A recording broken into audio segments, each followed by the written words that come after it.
Since we left in the back of a carriage as prisoners from Butte Springs, the fun times, went out to find the mill, to decide between saving the mill or saving the people in the sanctuary, and upon finding a trap, ran face first into the trap and were captured by the awaiting talons and hunters and kobolds who were there to find whoever these powerful adventurers, these merchants, or whatever it was you describe yourself as, who were messing up their plan a little bit. Had been spotted running around Butte Springs.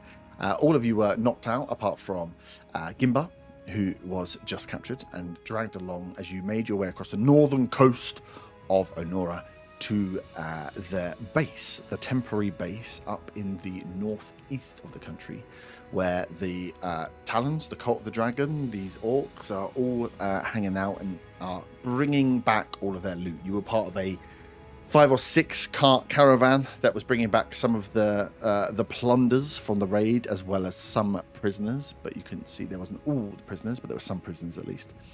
And you had seen the destruction, or what had been the continued destruction of Butte Springs as you were dragged away into the night. Upon arriving early in the morning, you were locked up inside this cavernous area, the rolling hills of the northeastern part of the country, where there is hollows and caves in this probably like 80, 90 foot wide cavernous depression down that has these deep caves. You were stored as prisoners, where you could see other prisoner groups have kind of been pushed around, and where the workings of this camp happen, where you were pulled out, attached to stakes in the ground, and interrogated by the head of this camp, where the Talons had been confirmed, with a female elf named Valenfos, with the trusted dragon hybrid, their beefy dragonborn named Thunderclaw, and who are seemingly under the guard of somebody else in the Talons. Wanted to find out where the hell you came from. Why were you there? What were you doing in Butte Springs? And how was such a coincidence that you had turned up? Recognizing Thorn, Varenfrost, having been in the Islet Kingdom before, kind of interrogated Thorn in front of you all, where he gave the story that you were just a travelling band of merchants, that he was no longer part of anything to do with the King's Guard, and had amassed you guys as a crack team who got captured. Isn't that unlucky? And on not believing that, you were thrown back into your cell, where Varenfrost had given the order that if you would not come out with the truth, then maybe you would have to individually be spoken to find out what was going on. So you had a brief time where you are together inside this prison cell, where you were pulled out. You know there are definitely other prisoners around. You'd seen other prisoners, but you also were tied up with some other prisoners, one of which was Gimbar's brother, Balgrund, and another figure who was pulled out of the same cavern hole that Balgrund was pulled out. Looked like a very skinny half orc. They were thrown back to their cell. You guys were thrown back to your cell, with Thunderclaw given the order to kind of pull you out one by one to find out what was really going on, because Thorn's story clearly didn't sound like it was necessarily being believed. Because that was 2 weeks ago, I'll throw back to you all as you are inside your little cavern with the stone door pulled across. You are on your own in this cavern. There are some holes through the doors, and you know there are some guards around. So you would have to whisper if you want to keep your voices down and not be heard. But again, you are prisoners in the camp, so it's up to you how you would like to take it. But I will give you some time before we drag you off one at a time, to discuss amongst yourselves what your plan might be in this next stage, this interrogation stage. So, what do you think that they're gonna do to us? You saw my brother, right? Why- Something why- similar to that. Why didn't they kill us? Maybe the information we have is more important than our corpses. What information? You tell me. I only met you all a few days ago. I thought we were mercenaries. How do we have information? And I wink, but they probably can't see it in the darkness because no one has dark vision. Yeah. I'm pretty sure I've dark vision. I don't have dark vision. I don't see Twitch anything. in his eye. I've got 120 feet. Oh, nice. I'm kind of just sat in the corner, Mhm. trying to think through what the hell to do in this situation. Not really kind of taking much notice of what everyone else is saying, just kind of in my own little world. We can't see out the cell, can we? Yeah, there's a few like cracks in the rock where you would be able to peer out and see what's going on in the central area if you would like. But yeah, you can. It's like the cove itself is like a circle, so you're in one side, so you could see out and across, but you can't get a great view of like up and down, but a bit of left to right of movement of people at least you'll be able to see. Can I cast a tremor sense? Use tremor sense. Yeah. You know, this dwarven stone cannon. Yeah. So you can just put your hands on a stone and cast tremor sense. What do you want to get ping for? Just around you. Yeah, pretty much basic walking sense. How far is it? You get 60 feet for 10 minutes. Nice. 60 feet. 60 feet's quite fun. You get a general patter of movement. You can feel that within the cave, like you're within a cave in the front entrance. These caves, because you're getting the footfall, they descend deeper into the hillside. These aren't just, you're in a quite shallow cave, like it is like a tiny little box, like a 20-foot by 10-foot box, whatever it is. You can feel pings all around, and because where the stone works, you can feel them above as well. So you can feel that whatever you're in is multi-storied, and that there are pings that go further back into this hillside. There is a larger cave system behind, and then you just get the movement of guards moving about. If you looked outside, you'd be able to see the pings of people as well. There are orcs moving around, kobolds moving around. They seem to just be getting on with tidying up moving boxes, and then there are a few talons. There seems to be less, as you look out, less talons out in the main area, more kobolds and orcs, but you can feel that there are pings deeper within the cave behind you. Can I sense where the other prisoners might be? All you get is footfall. While this is going on, I relay all that to the group. Mm-hmm. So there's definitely people within these caves. Like you're in one, there's others you can feel to the left of you, to the right of you, all the way, like for the 60 foot round the circle that you can feel. You guys, if you imagine you're looking at it, you're on the left hand side of it. So you can feel part of the way round the circle, at least with the 60 foot. You can feel that there's footfall up and down, but whether that's kobold, talons, orcs, or prisoners, you can't tell. You can just tell that there are people within the cave. While this is happening, can I cast a ritual spell, please? Yep. Comprehend languages. Nice. How long does that last for? Which allows me to understand the literal meaning of any language I hear or see signed for the next hour. Nice. Remind me of that if I forget. Well, I'll repeatedly be asking, what language are they speaking? What are they saying right now? I couldn't hear them. Anybody else? Anything else? Well, question here. With items being taken, how does magic work? Because will we not have our focuses, or will we... No, you don't have all of your.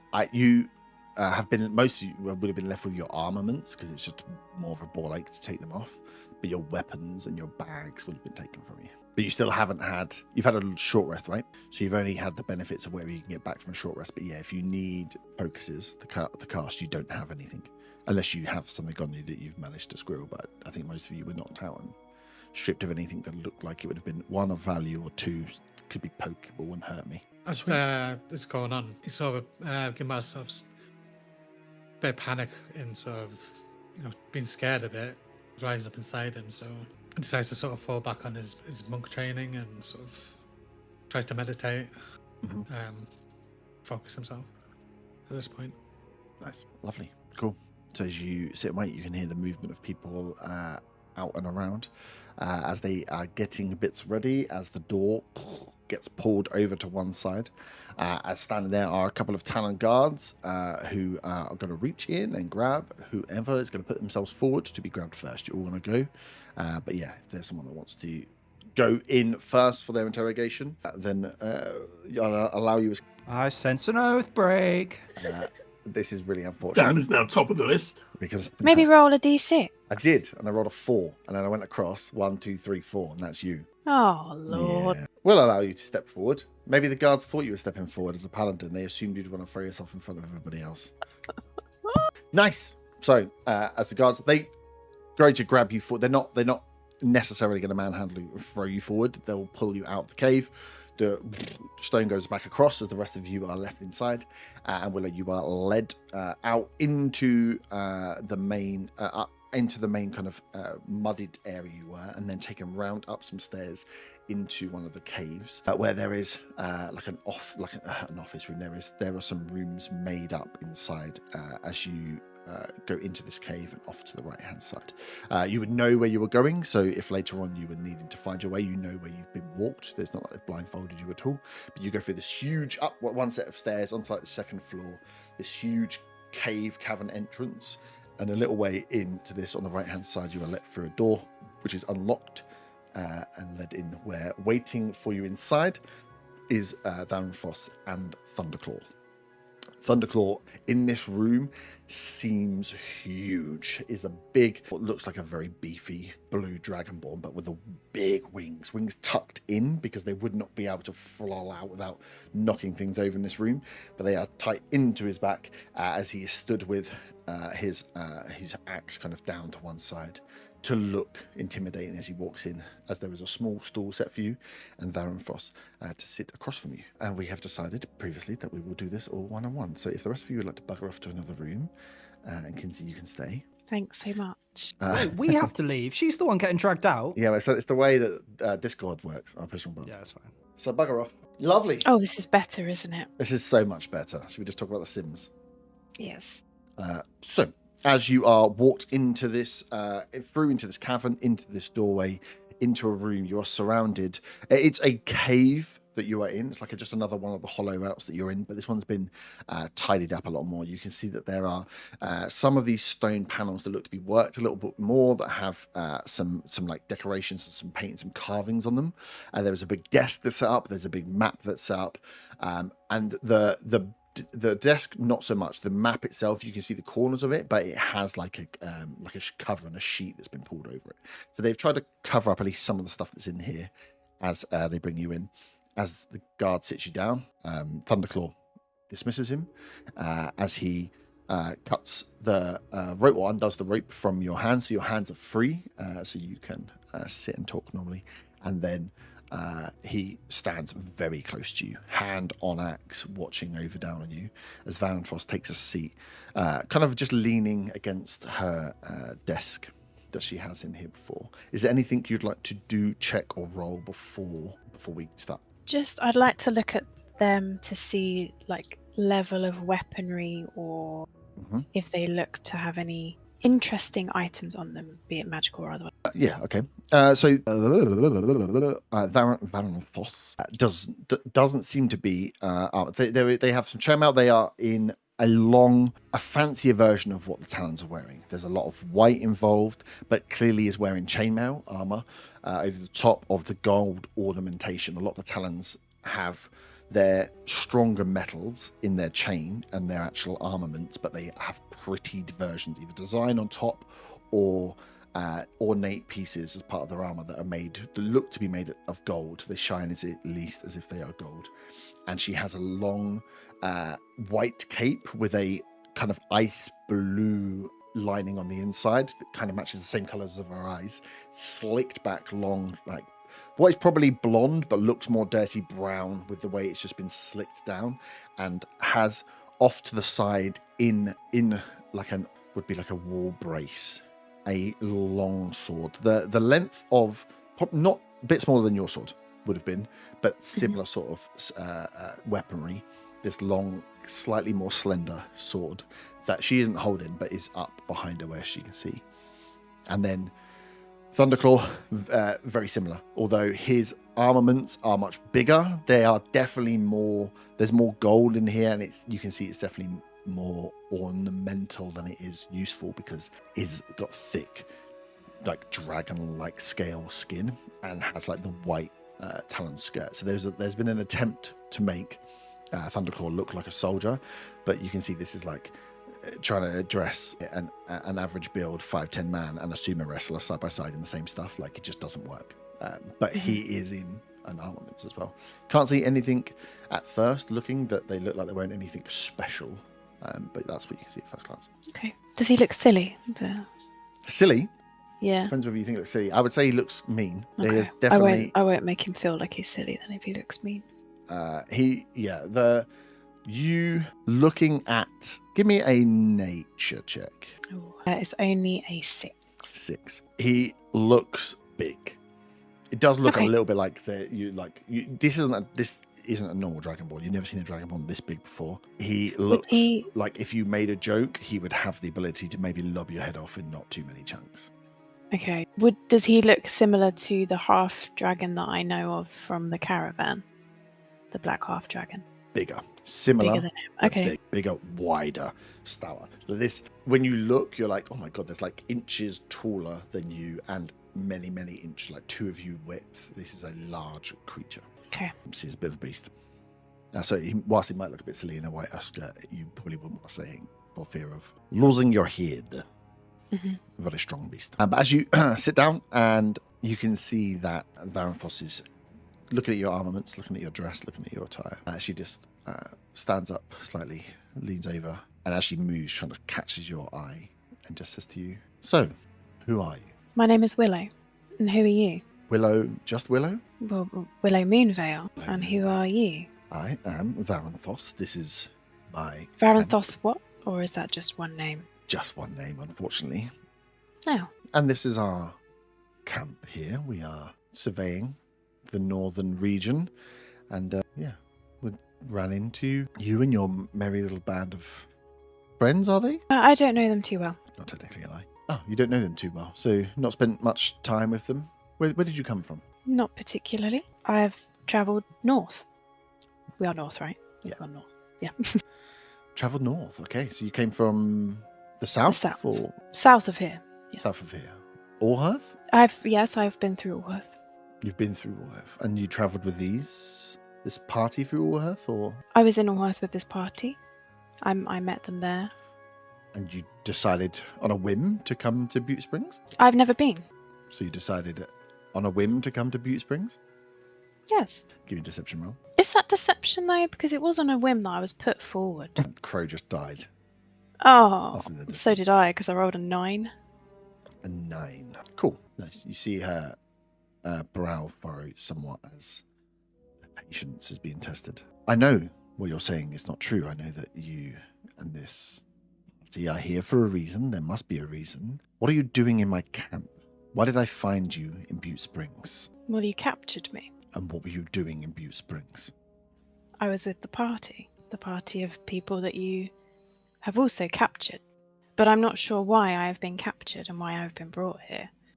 Well, I find it an awful coincidence that whilst we were in, that someone has put together a band of merry men who accidentally met in Allhearth and have made them way here to Butte Springs. Just what a merry little coincidence. Unfortunately, coincidences I don't really believe in, so there's something you're hiding, and I will need to find out what it is. So, what were you doing in Butte Springs?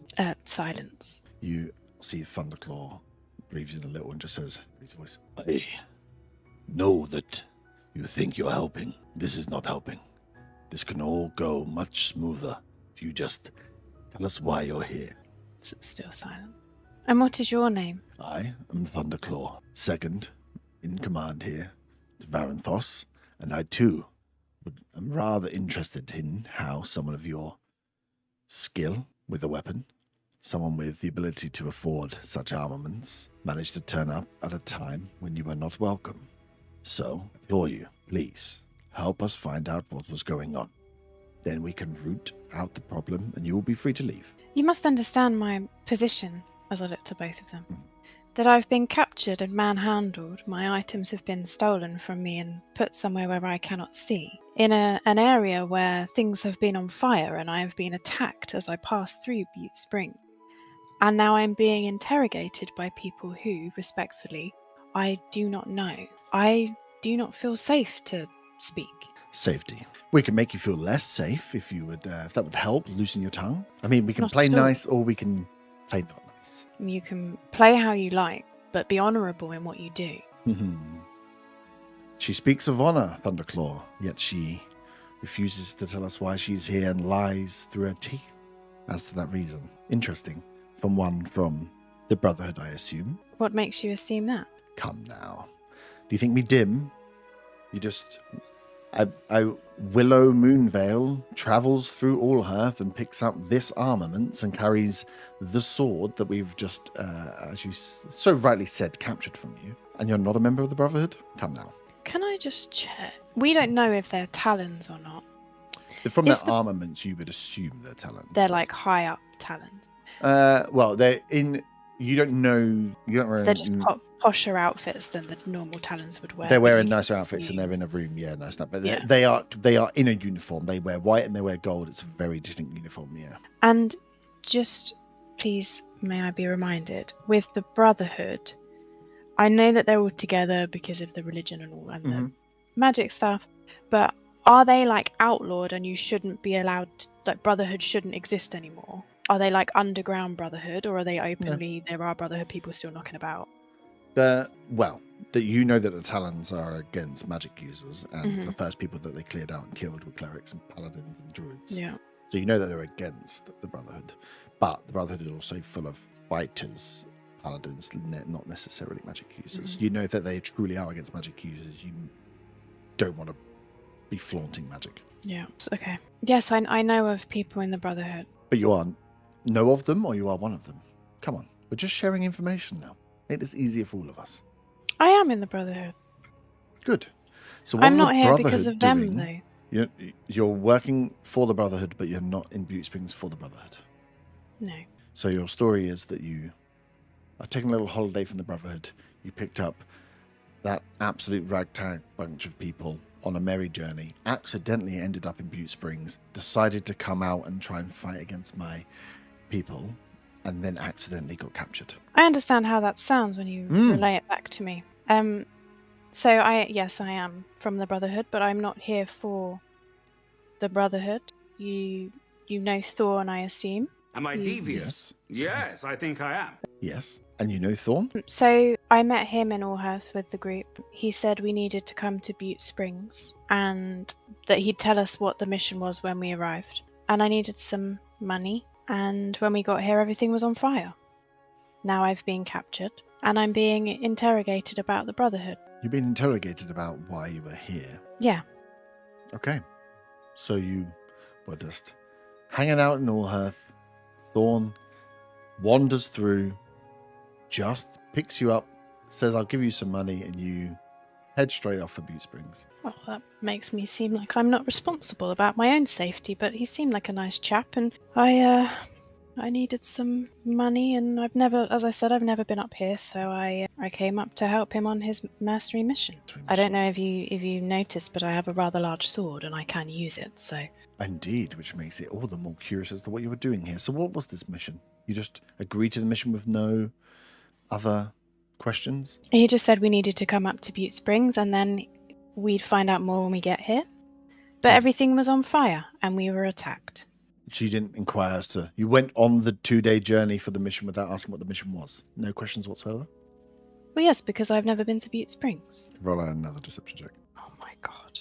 11. Okay. Well, I can see this is going round in circles, but at least now we know Thorn has a mission. So maybe we'll let you starve just for another evening and see if your tongue loosens up later, shall we? Unless there's anything you would like to tell us now. I have nothing else to tell you. She looks at Thunderclaw. He gives out like a grunt as the door opens and the 2 Talons come back in, tie you back up, and lead you back out of the room, round down into a different holding cell. They put you in one that is slightly... it's like next door to it, but they're clearly trying to keep you slightly separate from where you were before. As they throw you in there, roll the door open, and then roll it back. Can you send in... If I do it from here, I can do it that way. Can you send in Burn, please? Hello. Oh, I need to move the thing over. Change all the orders. Nice. So, you are collected from the cell. Willow is not brought back. You can hear that she, and you will be able to feel your tremor sense that's still up, that she is taken to a cell that's just like next, almost like the cave next door, if that was how you describe it.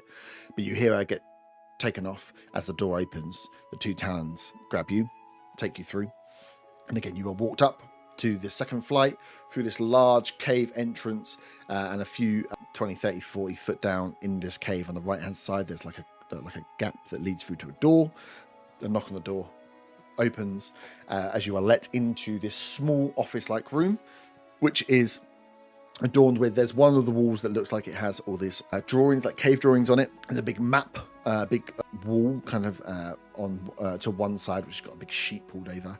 There's a large desk set out, and Varenthos is stood with her arms crossed, waiting. And you can see also as you walk in Thunderclaw, who, once you are sat down, the talons under your hand binds, your hands are free. He stands very close next to you, grips his large grey axe, and just kind of looms down over you as a show of force, as a show of presence.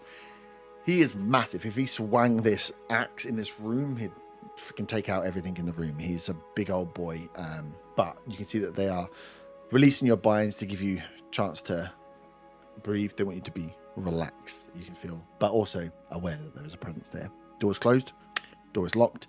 As you can see, you have Varenthos and Thunderclaw in this room that's just with you.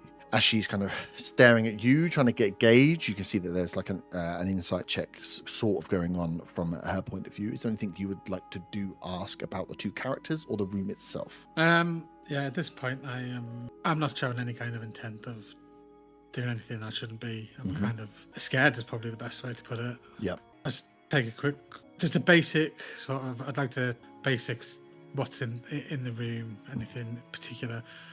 But I'm not in the mind frame of particularly looking for anything specific because I'm scared. Yep. Yeah, give me a perception check. It's 14. 14. You can see that this room, you can see that where that some of the stuff is covered, that this is clearly like a room that is used for setting off some operations. But again, you can't pick up much apart from there's a map of Onora, like of the northern country that's on the wall, but you can only see the edge of it. You can't see any of the detail that's in here. It just looks like this room is clearly used as some kind of control room, and it's being used as for this interrogation. But it's not prison cell, so it's not like you've been tied up, you've not been held. It doesn't. You almost seeing the face of your brother, and like how he was looking. I would have said you might have been expecting to go into like a torture chamber or some sort of room where you were going to be interrogated. Roughly, this is quite comfortable, which is almost a little bit more unnerving. That you know that they must be capable of something, but they're not showing it here.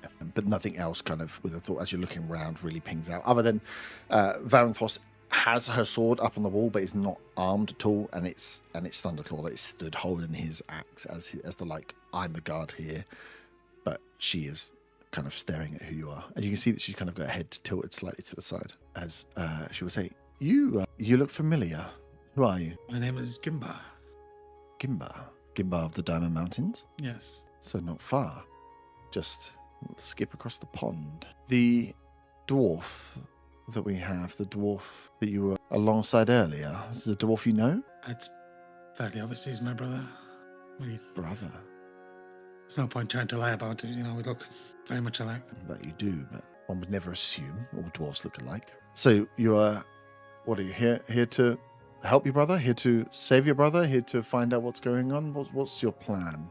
Where did you come from? I had no idea my brother was even here. It's as much a surprise to me as to you, I guess. I don't know. He's a cleric. I don't know why he's here. You see that she kind of stares in, again, inside checks, and gets a good feeling that you are telling the truth. So you just happen to turn up in the exact place where your brother was, get captured by the same people, completely coincidentally. I mean, honestly, yes. I mean, I was on a mercenary expedition. Ah, yes, this mission. Well, I suppose you've got a difficult decision to make then, Gimba. Obviously, you know your brother is here, and your brother is not in a good way because he has not cooperated with us very well. But this mission you're on, I suppose if you had any information on this mission and you were to tell us about what this was, then we could discuss with your brother maybe in some kinder terms what he was doing and why he was poking around in our business. So what do you have? Tell me the story of this mission. Tell me the story of how you, Gimba, and this ragtag bunch ended up in Butte Springs. A simple barkeep. I was over on the mainland.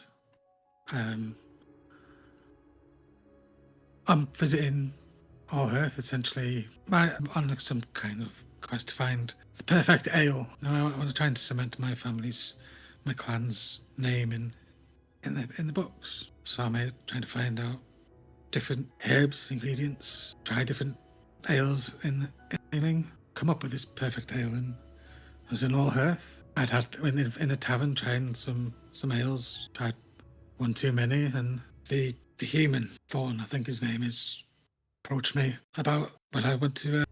Would I be interested in going? I don't know why he picked me. I mean, we got talking, I guess, is how it first started. On a mercenary mission. Give you information on this mercenary mission? Nothing too much detail, just that we were to get something from some pirates, from some smugglers. So, I don't know, he didn't say what exactly. He offered me a decent amount of gold if we were successful. You know, my family's not doing too well in terms of that, so gold would be handy. I thought, he said it would just be a simple, easy mission. I thought, why not? You know, like I said, I was drunk at the time. Sounded like a bit of fun, a bit of adventure. Not something I'd really done before. You know, like I said, I've just been in Diamond Mountains as a barkeep most of my life. Quite the barkeep, though. I mean, I have reports that you disabled a few of my guys with just your fists. So, I mean, seems a little bit more standard than the barkeep. I have had some training in as a monk.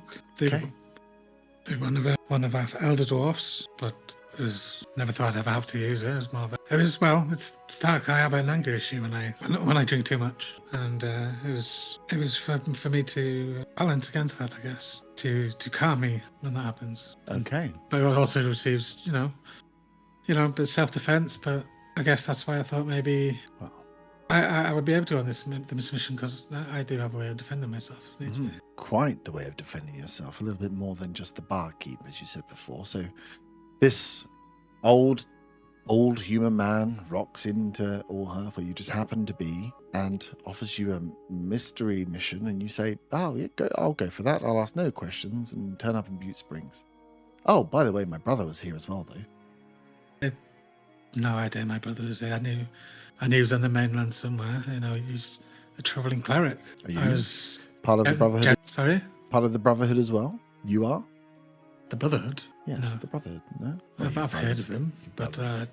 Cleric, your travelling companion, is armoured like a cleric. The Brotherhood poking their nose in where it doesn't need to be. So you don't align yourself with them? No, I don't align myself with anybody. Give me a deception roll. Yeah. Oh, this is going to go well. Oh, it's going to go very well. That's a nat 1. No. -1 for a 0. She looks at you and says, "Now, Gimba, whilst it's quite a touching story and you thread quite the yarn, the fact that your brother, a cleric, is in my possession would tell you that there's something he has been doing which we are not very happy with. One of your companions, also armored like they are from the Brotherhood. You turn up as a bartender or barkeep with quite extraordinary fists, so I've been told.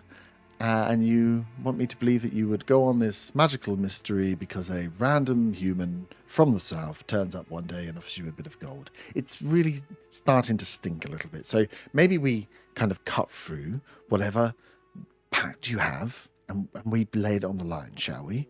If you want your brother to survive, you tell me why you were in Butte Springs and we can discuss how you both can walk through. I've told you all I know. I generally have no idea why my brother is here. You can ask your guards that were in the room, the cavern we were in when we were all there, and they would tell you the genuine talk as to why my brother was there. I even questioned him, what was he doing here? And why are you here? Or why were you in Butte Springs? So we up there for a mission. We looking for, I don't know, I don't even know what we were looking for, just something that smugglers have brought me in to see who was in charge of the keep. We were there, and then next thing I know, it was under attack. You hear Thunderclaw give like a little grunt as he says, "Listen, dwarf, it's in your interest and your brother's that you tell us why we found you in Butte Springs at that exact time. No games. The loyalty should be to your family." It is to my family. And if my brother has told you what he knows, I'm telling you what I know. If you don't believe me or my brother, you don't believe me. You know, I am not gonna. I don't honestly know why my brother is here, and I have told you why I was here. There's nothing more I can tell you.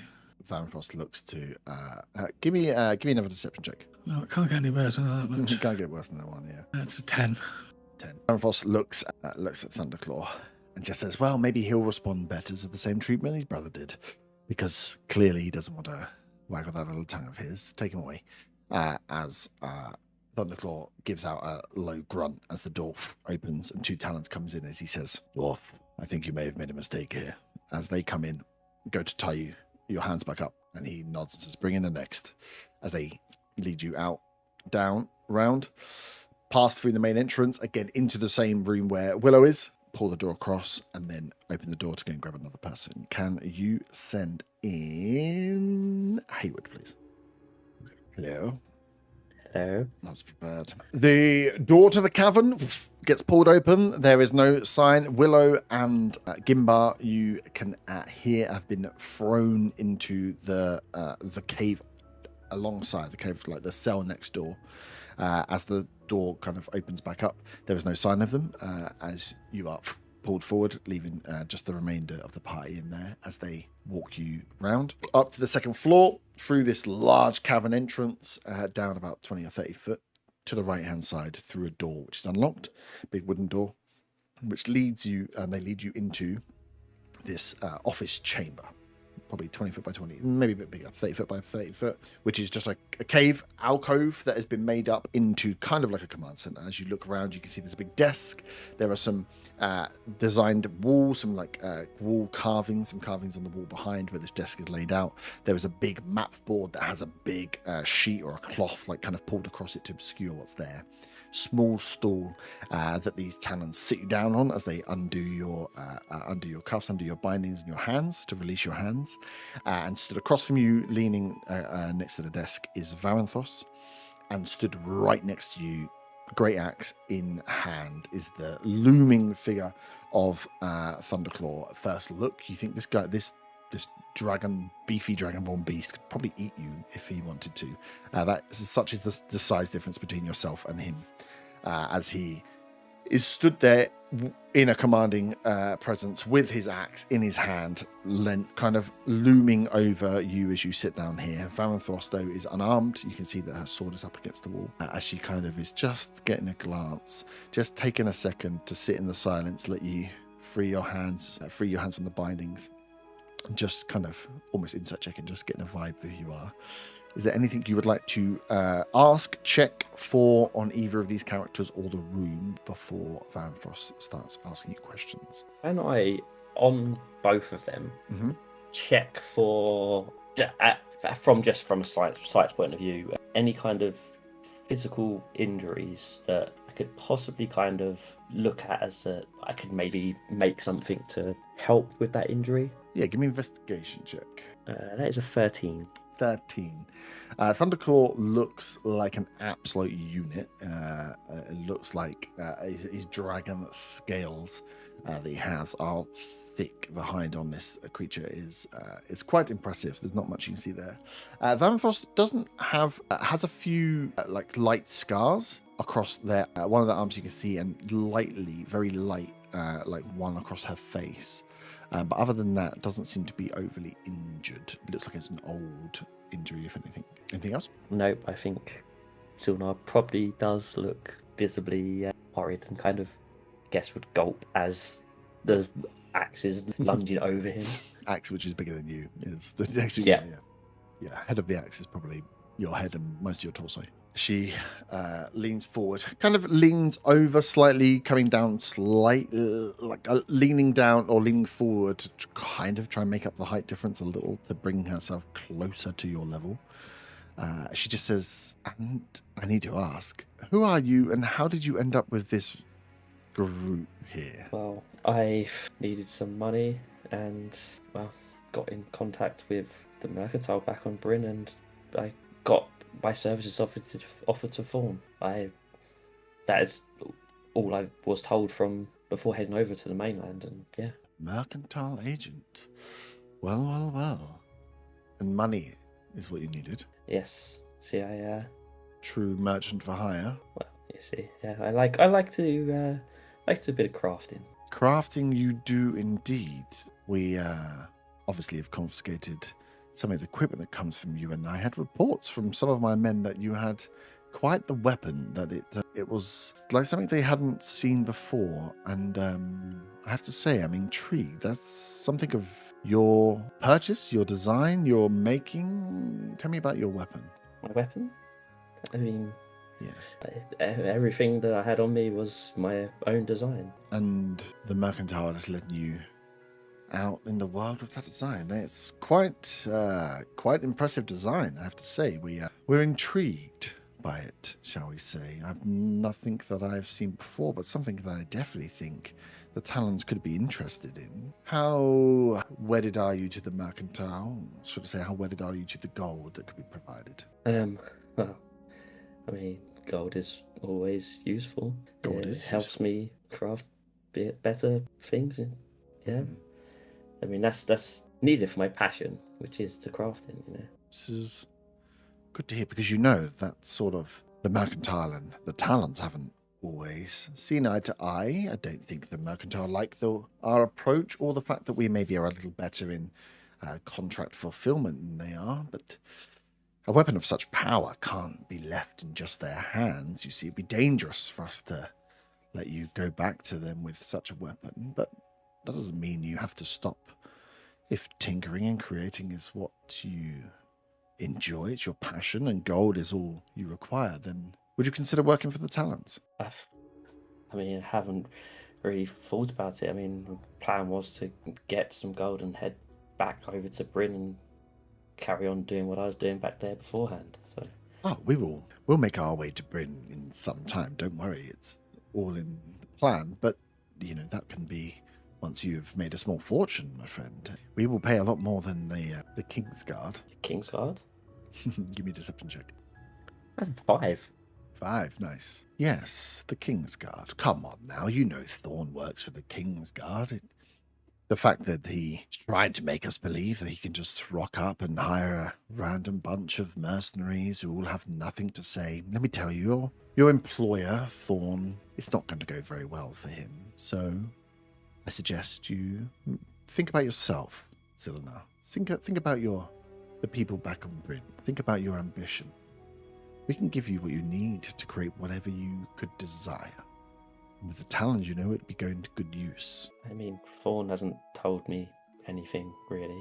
I've heard that story as well. Look, you have a skill. You have a skill that we cannot let leave this camp. I'll be honest with you, Zilna. So if you would like that skill to continue being useful, come work for the Talons. We won't send you back to work. We won't send you back to the cave now. I'll let you have your tools back. You can go to work right now. We have some equipment, some stuff here that you can start to show. And I'll be very interested to show my higher-ups what you can deliver. No one needs to know anymore. And like I say, the Kingsguard and Thorn, I've made a bit of a mistake here. Can I think about this for a bit? You can think about it, Zilna, but like I say, if I don't get what I want from Thorn and the rest of your accidental heroes that have come together to accidentally rock up into Butte Springs, I don't think anyone's really going to be leaving this camp, so it might be better for you to get a nice rest and some food in your belly and come to work for the Talons. You haven't, from what I've been told, haven't known these people very long, so make the right choice, Zilna. You could have a very, very lucrative future with the Talons. You hear a little grunt, as almost like clears his throat, as Thunderclaw says, "Little one, this is a good deal. The Talons have a noble cause. Make the right choice. Make the choice that keeps you alive right now. It's an easy choice." If I don't say yes, I'm going to die right now? Not right now, but we might starve you out, keep you separated from the rest of your party. It's how useful you want to be. You have a use, Zilna. You are unique in that instance. The rest of your ragtag group of absolute randoms that have turned up with no idea what's going on don't really have much of a use for me, to be honest. If their tongues don't start wagging, then maybe they don't need their tongues or their heads, as she looks towards Thunderclaw, as he goes, But you have a skill. You have something that we could use. So just don't waste that skill. Don't waste your ability. Don't waste what could be coming in the future. Can I have one night to think? If you feel like you need one night to think about whether you want to live or die, Zilna, then I'm maybe overestimating you and your intellectual prowess. But if starving in a cave is what you would like, then starve in a cave you can. So if I was to say yes, I would have my own room, all my tools back. We may want to keep hold of the weapon for just a check. You'd be under close guard, but you'd have your freedom to move about the camp as you wish, to start looking at what we have here, to start making up your tool set, to get some of the kobolds to help you out with whatever is required. I'd like to see what you could do quite quickly. Though we have some other members of the Talons who I think would be quite interested in seeing what we could potentially use. You could come work for me in the short term as we get set up and help us with our future ambitions. But yes, you agree to this now, or you have free reign of the camp. Obviously, we'll be watching a little bit, but you have a use still now. Make the right choice. Okay. What do you need me to do? I need you to do whatever you can do to create something very similar to what you've created before. We want to understand what you can make and how you can make it. We'll get you set up. We'll get you down to have a look at what we've collected, if there's anything of use that you can make use of thus far. But we are looking for anything that can help. Any weapons, anything that can minimize losses to our allies and ourselves and do maximum damage when trying to fight against those that don't realize yet that our way is the correct way. Those that still think that fighting against and harboring those that use magic is the right way. They have not seen Ram's way.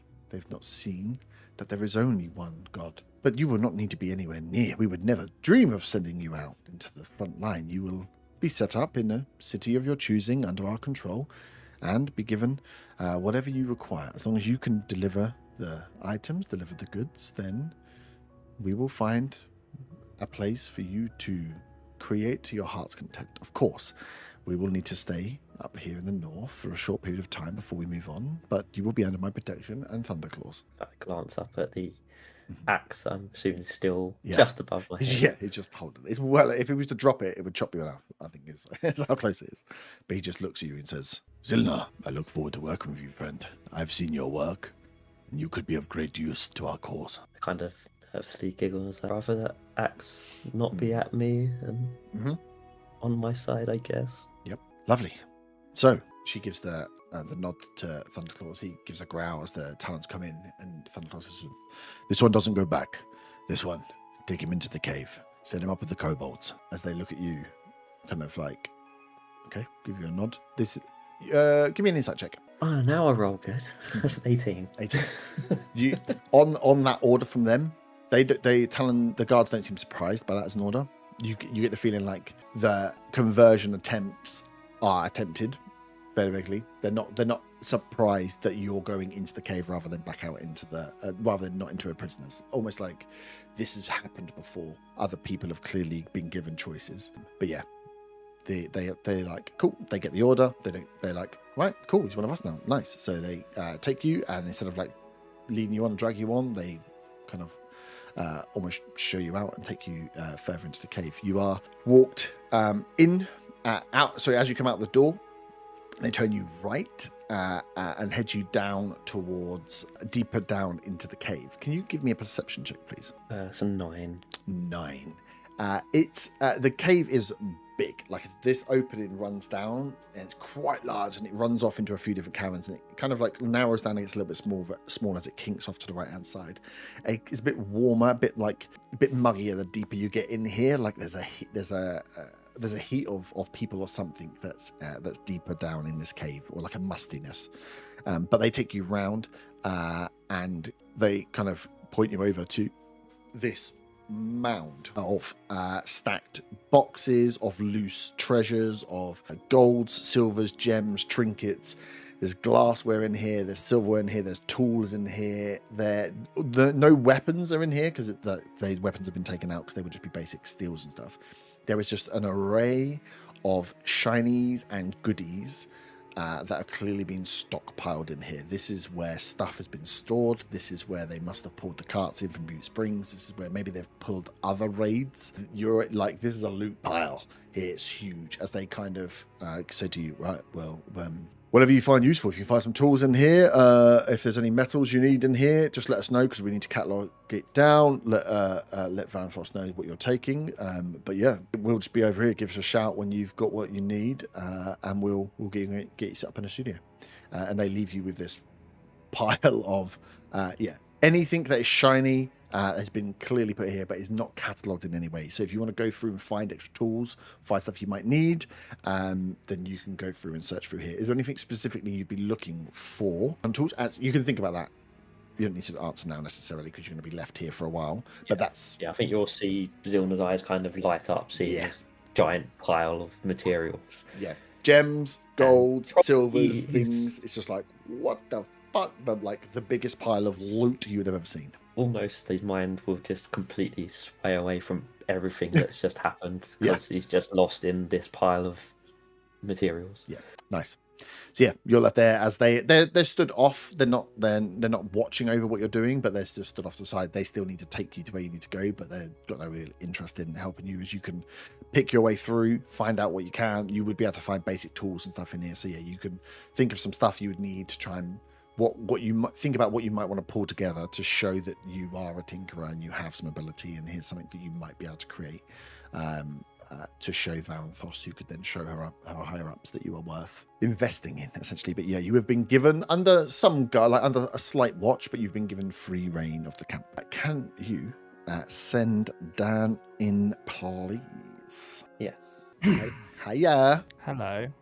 Hello. So the door is opened. There is no sight of anyone being brought back. No one has come back thus far. Everyone has been moved clearly somewhere else, or murdered maybe. Who even knows? But as the door opens, there was no one thrown back into the cave. Just a dwindling number. You, Peril, and Thorn, the last ones left as they guards usher you forward. Close the door up on leaving the last two of them there, and they make their way up. I want to look back with puppy dog eyes as I leave. Yes. Tears forming. As you get led round, you get led up onto the second floor of this, like the second level of this cave structure. This large cave entrance, probably like 15, 20 foot wide, 25 foot high. As you go deeper into this darkened cave, only about 30 or 40 foot on the right hand side, there's like a turn off, like a cavern. Is there torches? Yeah, in the front part there is, but deeper down there isn't. Just darkens down, so you'd have to rely on dark vision. You'd think that a lot of these... I don't have dark vision. Of course, you don't have dark vision, so you can't see anything down there. So it's just a big, dark, glooming hole. But you turn off after about 40 foot, where there is still some light, some dim light, to a big wooden door, where it's knocked, unlocked, opened up. The guards open it up, unlock it and open it up, and you are led into a small room, which is lit. About 20 foot by 20 foot, maybe slightly bigger, with two figures inside. The room itself looks to be some kind of office. Clearly just a cave. One back wall has got these cave drawings all over it. The cave drawings and markings up against it. There's a big desk sat out in front, and sat against the desk is Varanthos. Up to one side, there's a big wall map, pinned up, but has been pulled on an actual board, but it's got a big cloth pulled across it. So you can roughly see there's a map underneath it, but there's a cloth clearly covering something on this map. Desk is scattered with different things, but you're not close enough to read them.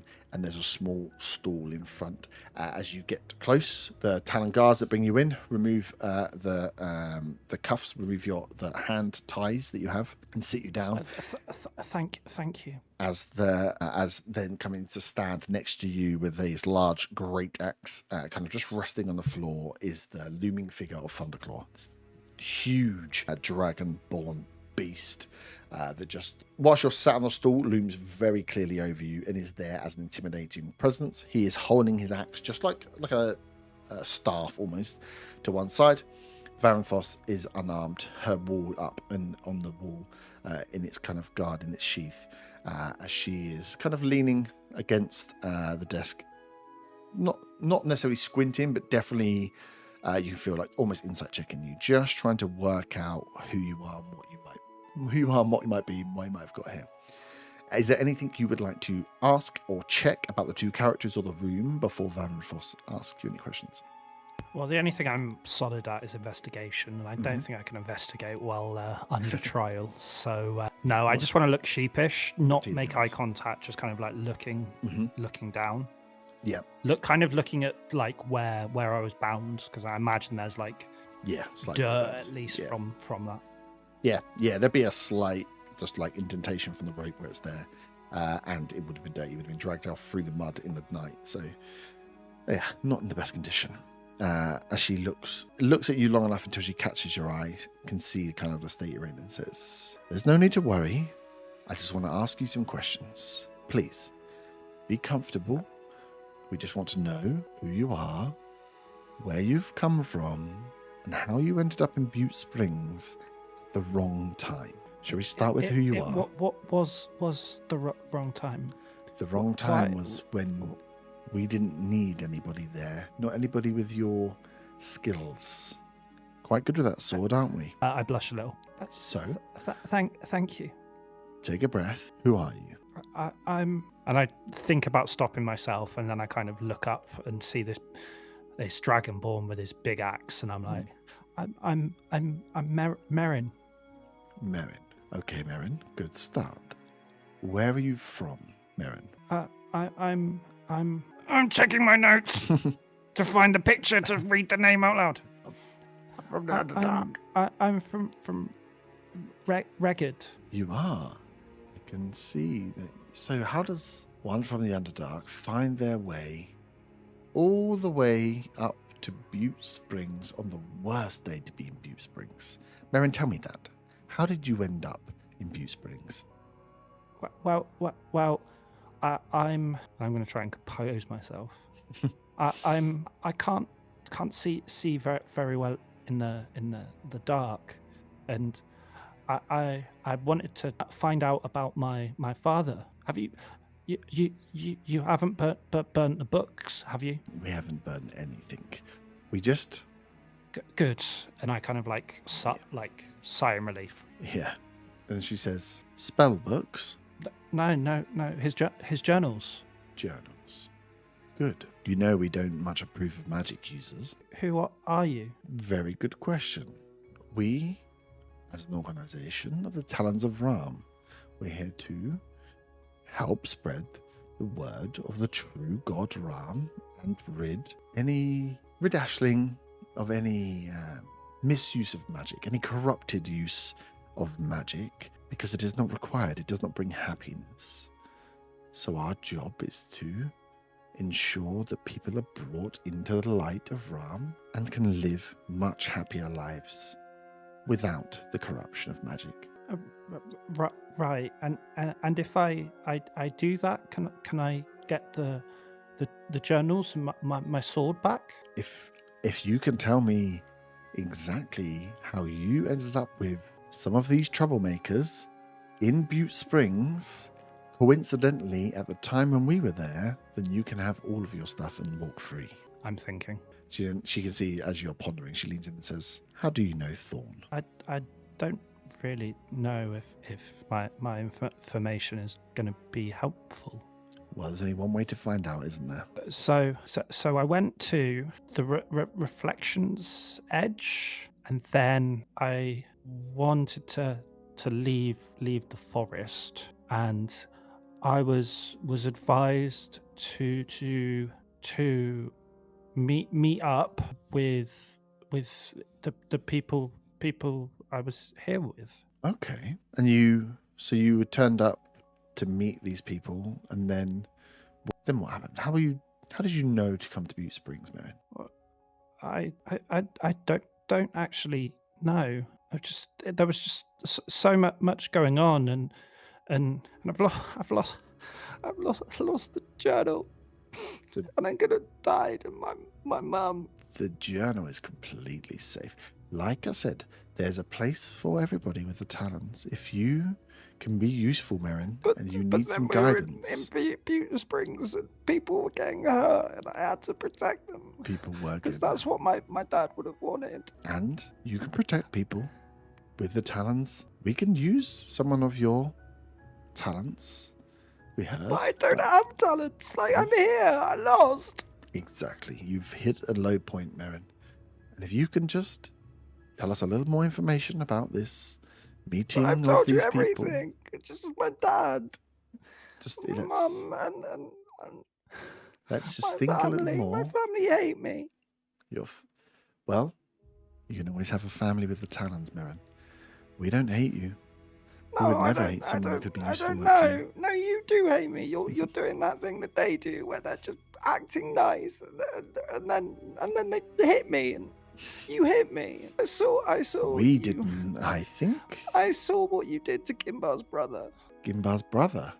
Yes. Well, Gimbar's brother is making moves against us. He's trying to break up our family. So do you know about Gimbar's brother? No, I just know he's Kimbar's brother, and that was only because Gimbar looked like he knew him, and they looked the same. And Gimbar's working with his brother? Did Gimbar know his brother was here? No, he didn't. He looked shocked, Give me, which makes me think that they don't talk much. give me a persuasion check. The funny thing is, I'm not even trying to be deceitful. Yeah, I know. Yeah, so we'll go with persuasion. This is Oh, more that's a fun. 2. 2, okay. Just trying to make out for your barber what the hell's going on. This is really hurting my throat as well. Good. I'm going to keep it going for I a might while. have to stop doing it. She says, this is good. This is all good information, Mirren. All we want to know is how you accidentally got mixed up with this group that clearly have cruel intentions against us as Talons. Any information you can give us, we can cruel use. intentions. Well, There was people being killed in the streets. now, The town was on fire. the town needed to be cleansed. The town was working Linda's with the husband Brotherhood. died, and her children. They were so scared, and now I'm scared. You hear Thunderclaw clear his voice. It comes out like a little growl as he says, Mirren, now listen. I start crying. Yeah, you need to answer the questions, and then we can get you to your journal out. If you need help, you can find family here with us. But you must help us. You must answer the questions. I'm doing the best I can. Just think. What else could be useful to us? Give us all the information you can muster. We will look after you. You don't have to go into the cell again today. I don't trust you. What's not to trust Maybe about if I got my us? journals back and had a think, maybe I could find something. You see Thunderclaw look back to Thunderfrost. She says, now, Mirren, you can have your journals, Thank you. but I need all the information you have. I don't know. This is all so Who? stressful.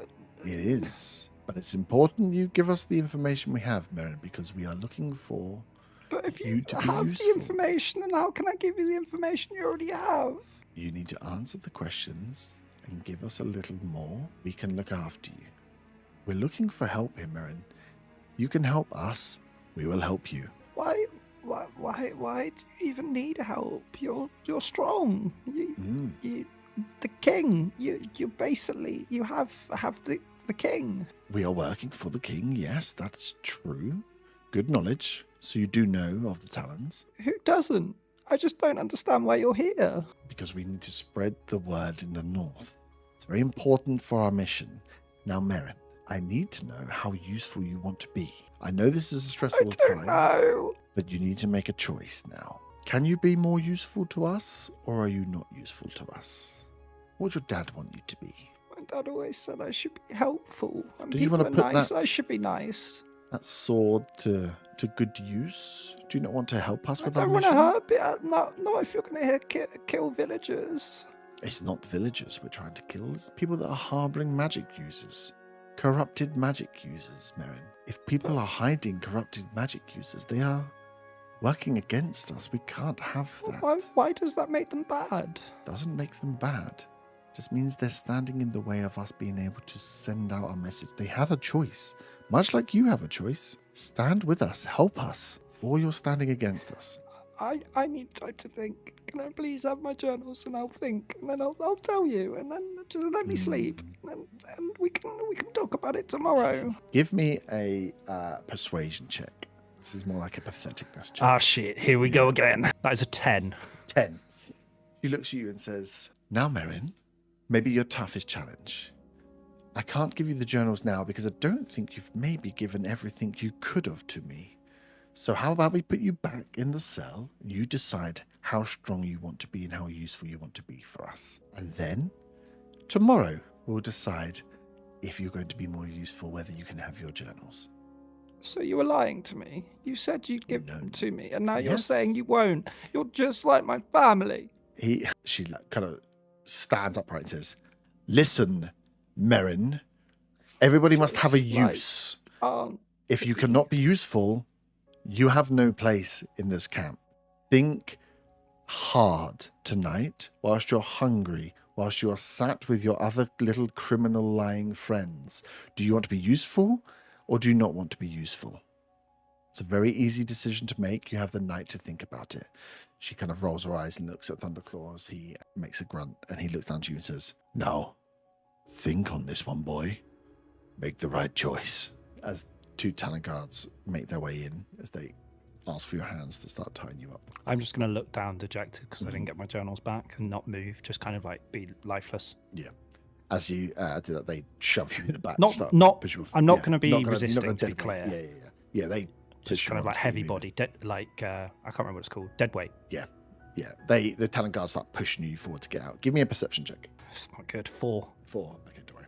Oh, sorry, nat 1 plus 3. Oh, even better. Yeah, you are dejected and getting pushed out. Definitely isn't a sign. I can't see anything because there's tears in my eyes. Tears in your eyes as you get sent back. You get walked back down reluctantly as they shove you down the stairs, back out into the main entry, into the main courtyard area, and into a cell with Willow and Gimba. Can you please send in... So, you and Thorn, the last ones remaining in this cell. No one else had been brought back to the cell. Everybody else has been taken elsewhere, but kind of makes sense. If they're going to interrogate you, they probably wouldn't put you all back together until you've all been seen. As the two guards take you out through the out into the main courtyard area, up a flight of stairs onto the second floor, into the large cave entrance, big 25 by 25 foot kind of entranceway into this deeper cave.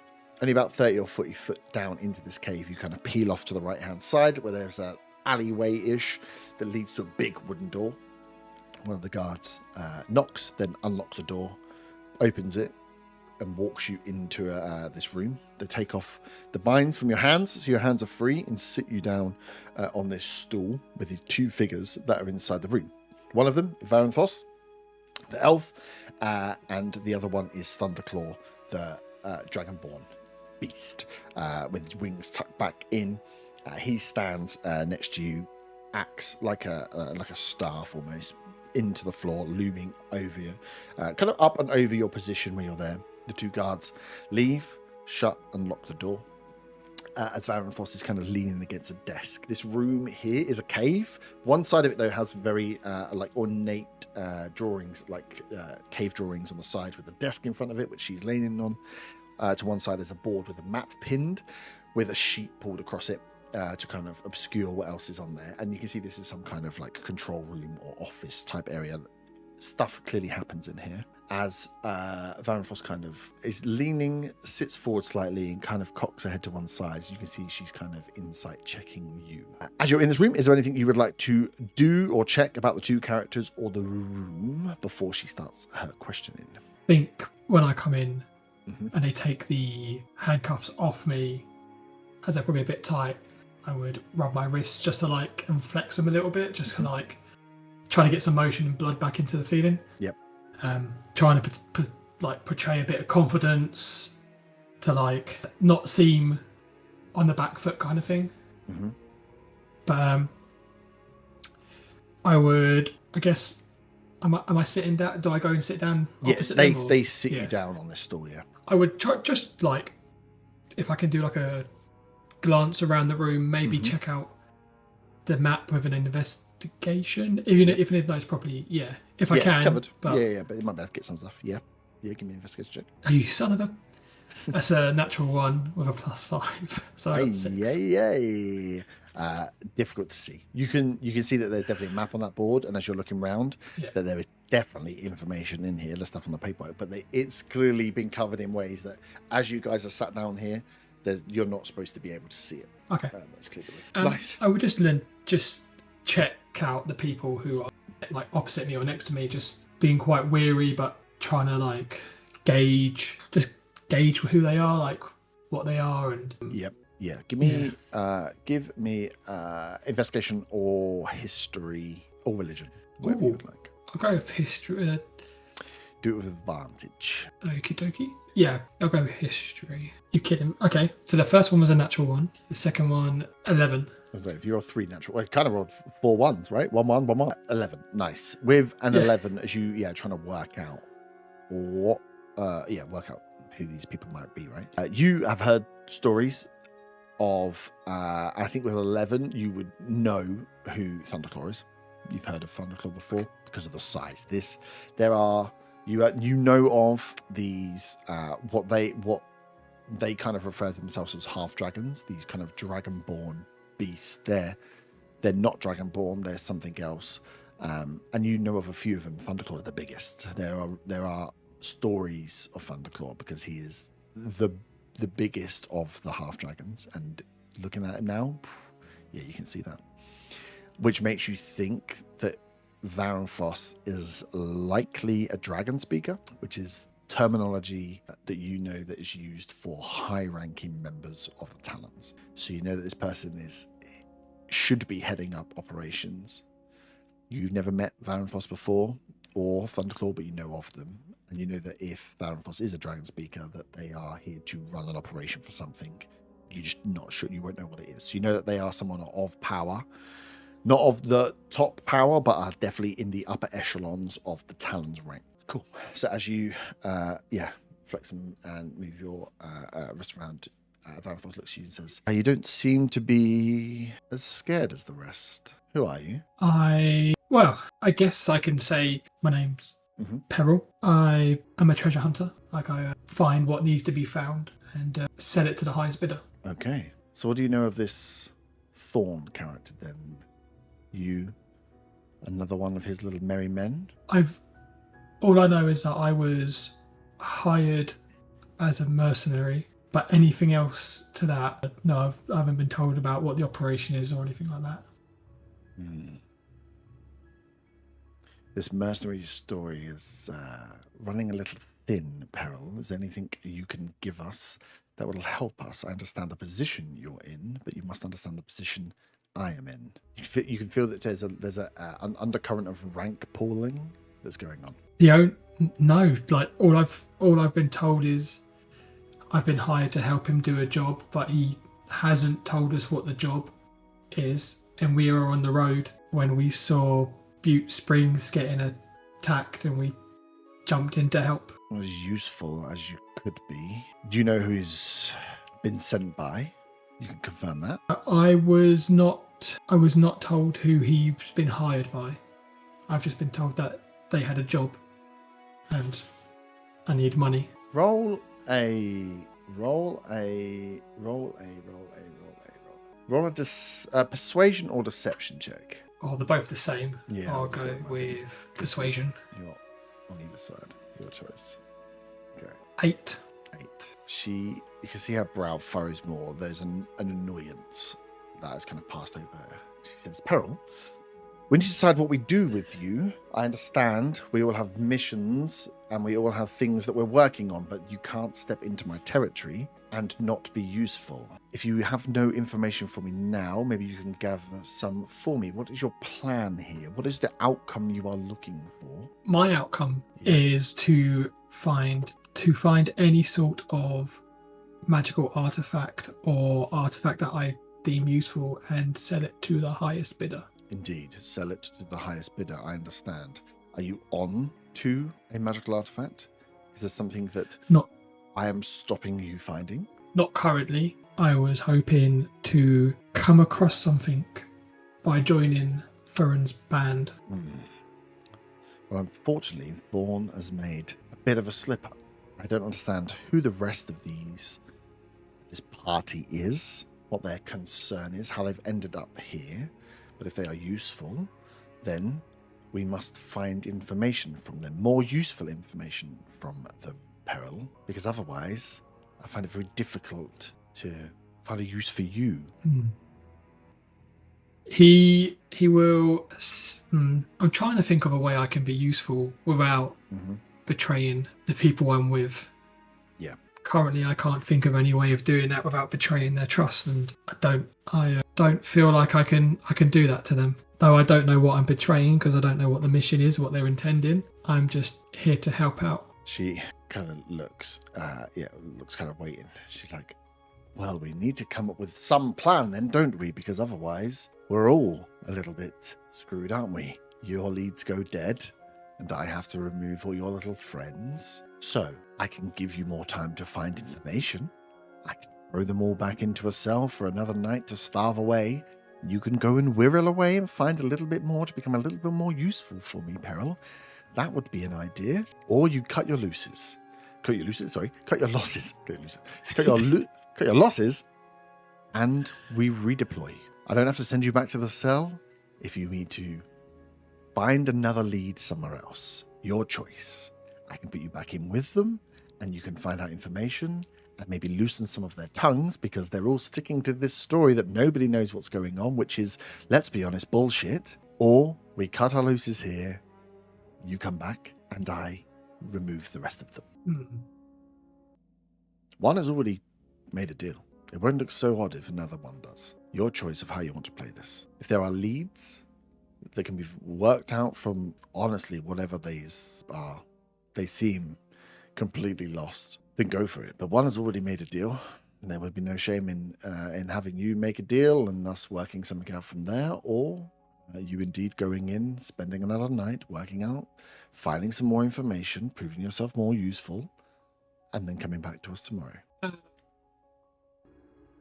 He'll be not thinking all this over, and he'll sit back on. Well, we can't sit back in the chair; it's on the stool. He'll sit on the stool, and I think he feels like he's stuck between like a hard decision of like making a deal and not making a deal. He's probably getting a little bit stressed, so he's gonna like put his hands on the table and just to put some pressure to feel grounded. And he'll go, information wise, I don't have anything now. Well, I can help loosen their tongues. If you're willing to listen, I'll throw you back in the cell with them all this evening, and don't worry, I've got a plan to loosen them all up. What if you were to let us go and we stay in contact and I could give you more information down the road? There's no way we can just I need some more information.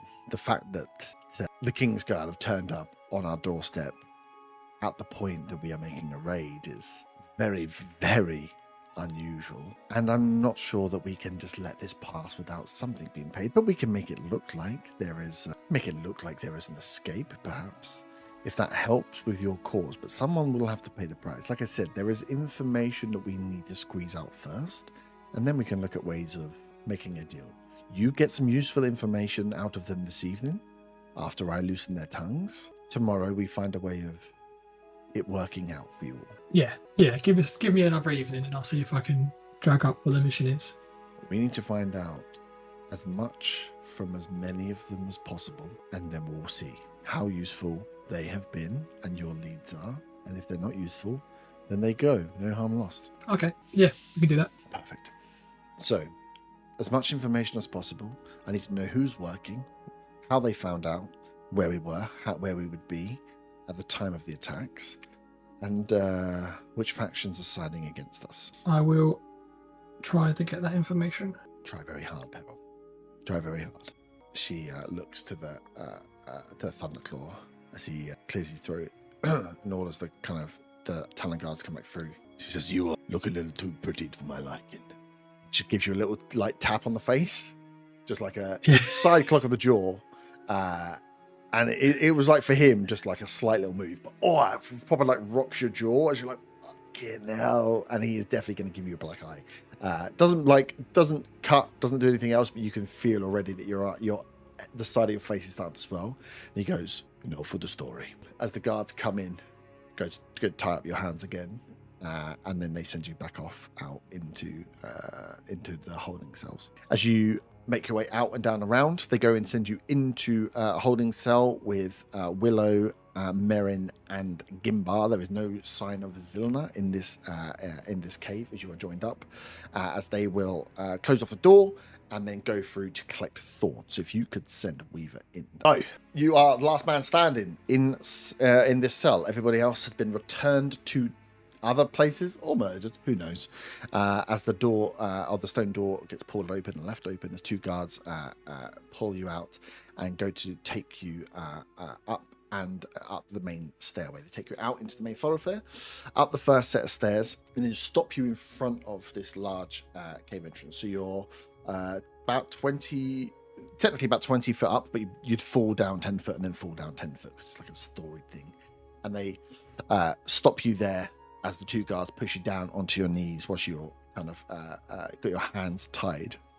It's coming out from the cave mouth, walking towards you, are the two things you've seen. Varanthos, the elf, who has her long sword sheathed into its holder, and the dragonborn beast that is Thunderclaw, him holding his axe in two hands as they come out to meet you as you are kind of been forced down onto your knees with two Tanner guards either side. She looks down at you and says, "So, Thorn, we've spoke to your little band of merry men. Done a very good job of keeping them all tight-lipped. Maybe not as good as you maybe thought you had. Anything you'd like to confess now before we get into this, or are you going to make it difficult?" We've been over this. "You're just a merchant hiring other mercenaries with all the gold that you have from working in the south, but not linked to them anymore, and you accidentally bumped into an assortment of people and ended up in Butte Springs. That's still the story, right?" Let my people go if you want to talk more. Until then, I have nothing to say. But this is the problem. They're not talking. Some of them have let some stuff slip. I mean, there was a meeting, correct? We heard about the meeting, but they wouldn't give any more details. This mystery, you must be quite charismatic, Thorn, just to convince all these people to go to Butte Springs without telling them anything. It's crazy. Come on. Tell us a bit more. Open up. You can save a few of them if you give us a little bit more information. They are sticking to their stories. Someone just spits on the ground in front of him. Well, I did fear that this is where it would go. And really, there's only one way to loosen their lips, but you're lucky. I will say you're lucky. Thunderclaw here is a warrior of honor. He's heard good things about you. Many stories about your prowess in battle, the way you wield an axe, some of the many battles that the King's Guard had won over the years, and the great, is it the stone they called you? Something like that?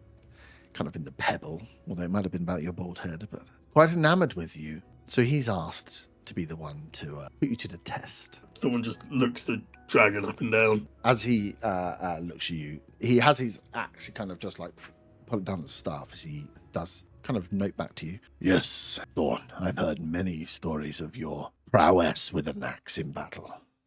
And I am a warrior of great honor, and one that needs to test himself constantly. I would like to face you one-on-one, if you would agree, as your parting gift from me to you." Well, don't just stand there, lad. Hand me my axe. Excellent. As Varanthos says, "Well, if that's what Thunderclaw wants, then guards, go and get him set up." As they pick you up to your feet and start to take you down out into the main courtyard area where you had been the first day, where you were interrogated the first day. The two guards keep you pinned to the ground, and you can see that there are still the like 6 or 7 stakes that are placed in the ground, and you can see that as you are kind of like forced down, some of the guards go off and start getting some bits, and the 2 or 3 of the other guards came in about 20 or 30 foot back, start setting up like some tables, some small tables and some chairs. There are 3 chairs that are set out with small tables put in between them, some glasses and stuff start getting bring out. And then as you're pinned, the door opens or they open the door to the prison cell and start pulling out the rest of the party who are shackled up and placing them against the stakes that are there in the ground. You see a crowd starting to build up around you as well. As you know, as they bring them out, not all of them are present, but you see a group of kobolds, of orcs, of talons starting to build up now as they know what is coming. They've seen this spectacle before. You will be given your axe, so I would like you to prepare yourself, but we shall grab everybody else and give them the good news that you are being pulled out into the main arena area. I don't know if you want to pop back and tell them all to pop back. Yeah, I'll do that. Bing, bing, bing, bing, bing, bing. The dwarf is dead. Nice. All right. So, 4 of you 4 of you are within a cell. The door of the cell the stone gets pulled to one side as you see a spectacle building out in front, a circle forming as you are one by one grabbed by some talons. The 4 of you that are pulled out are Willow, Gimbar, Merrin, and Peril. You can see being held on his knees in the open area is Thorn. He's been held down by 2 of the guards holding him at his knees, and you can see opposite him the half blue dragon, this dragonborn beast, the Thunderclaw, preparing himself, sorting his armaments out, and having his axe represented to him once he has got himself set. You are all individually dragged out and popped onto spikes, that sounds funny, but as you were held earlier today, popped onto your knees, so your hands are bound behind you, and your hands are like hooked behind a post, like a wooden post that is there. So you are kind of on your knees with your hands tied behind your back, and you're kind of hooked up against it. So you are free to sit on your legs, but you cannot move your arms further forward. You're kind of pinned there. You are brought out to the top of the cave as you hear there's a commotion and something going on as the orcs, the dragonborn, the talons are all building up around whatever is about to happen. So we see him. Okay. Yeah, you see him. Willow will shout out. Yep. I'm assuming he's all tied up and Yes. about to get hurt. Okay, so she will shout out to let him go. Mm-hmm. Immediately, I demand it. You get bashed in the back of the head. You also giggle afterwards. Yeah. You get bashed in the back of the head by the butt of one of the talons that are holding you. You take 3 points of bludgeoning damage. That's a big butt. Yeah, they've got like sword butts. So you are all. Oh, sorry. So the 4 of you, as you look down, look across, sorry, you can see the 4 of you that are there and held against these posts. Merrin, Willow, Peril, and Gimbar, all set about 5 foot apart, all held back. As you look round, there is, as for where you're sitting, no sign of Zilna. Zilna, from up on the above, where you've come out of this cave entrance, you can see down and see the rest of your party being held here, and Thorn being held down in the middle of this arena. You also will see, just slightly at the bottom of the at the bottom of the picture there are the 3 chairs with small tables that have been set out. I'll push them a little bit further back because they will be a little bit further back, where they have been provided with some wine. There's some pictures that are pulled out there, and sat down in the center is Varanthos with her sword sheathed down to her side. To your right hand side, so to the top of the screen, there is a bronze dragonborn, also highly armored, sat down, and then to the south, to the right hand side of Varanthos, your left hand side, if you look at her, is a not as big as Thunderclaw, but another one of these dragonborn beasts, wings tied in. You can see that these are like half dragons, and this is a incredibly mean-looking gold-horned, like plated horned black dragonborn. Willow, as you are picking out and looking across, you know and have seen this face before. Do not need to roll any checks. Undeniable, you know exactly who that half-black dragonborn is, or that half-black dragon is. You have seen them before, and they do not bat an eyelid at your presence there. But as you see them, you will. There's a shock moment of this recognizable face across the way. As you are all pinned down, you hear Varanthos stand up, and address the rest of the crowd here. I won't put them all down, but you can imagine around you and on the sides of the banks here, there's kobolds that are getting ready. There's dragonborn, there's talons, the half-orcs are here. They're ready to see something. They're assuming a fight. As one of the talons comes through and gives Thorn his axe, his grey axe, as Varanthos stands up and just says, "Talons, allies, here we have found somebody snooping around. The King's Guard, sticking their nosing where it isn't wanted. Unfortunately for these unlucky individuals, They're unwilling to tell us what's going on, why they turned up. It's a coincidence, apparently. And you hear a few of the Talons start to have a little chuckle and look round. Well, unfortunately, we can't handle coincidences here, nor people that stand in our way. So, we must remove our Kingsguard threat and see if our friends can loosen their tongues a little. I promised you all a show, and you've all been waiting to see Thunderclaw in action, and he is willing to abide. And she looks at Thunderclaw and says, Thunderclaw, over to you. As you hear some of the kobolds cheering as they can feel that this big half dragon beast kind of loosens himself up and whines as his wings start to flap out a little bit as he stretches. As he then Thunderclaw turns around and says, "Wait! We must have a fair fight. Come on, look at him." And neither of you, other than taking a long rest, haven't taken. What's your hit points looking like, Thorn? 21 of 33. Nice. He said, "Look at him. Not only is he an old warrior, but he is weakened. I do not want any aspersions cast on my ability to take down the great warrior like Thorn Varric here. Bring out the healer." And you see from through the crowd get dragged out and being pushed forward in manacles is a cleric that gets shoved out into the middle behind you, Thorn, as the Talents with him takes off his manacles, and he says, "Cleric, you're already in enough trouble. I'll let you cast magic this one time. Heal this man." And this cleric is going to place his hands on you and cast Cure Wounds enough times over the 6 seconds to take you to full health. So Vaughn, if you like to put your health up to your full HP. This cleric, as he turns and drags out, you can see is bedraggled, is cut and bleeding a little bit. Looks like he has been here maybe the same amount of time you have. Willow, can you give me a investigation check, please, or a insight check, please? Yeah, it's a 1. A 1? I was going to do investigation, the other one that you said, but insight. No, I did investigation as you said insight. Oh, yeah, but I was you rolled a 1 anyway. No, I wouldn't, because that's a different thing. I got -1 to investigation. I got +2 to insight. So it would be a 4. Yeah. That's what I mean. It's It's worth arguing over. Yeah, exactly. I'm trying to buy you time. Willow's head gets chopped off. Okay, and the cleric gets pushed out back through the crowd, manacled back up, thrown back into a cell. As Thorn, you are healed back up.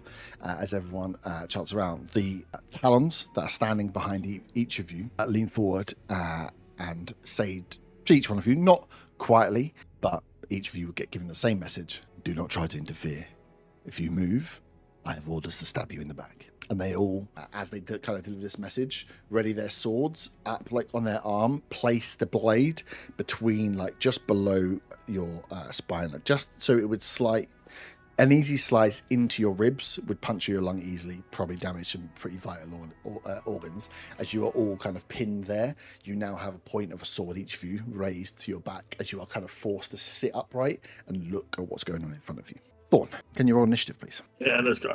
4. Good start. So you are given, you are given your axe. I'll move these guys back to where they would like me to be to give you some space to go. Let me push that up higher, push that down. Ooh. Should be enough. 4.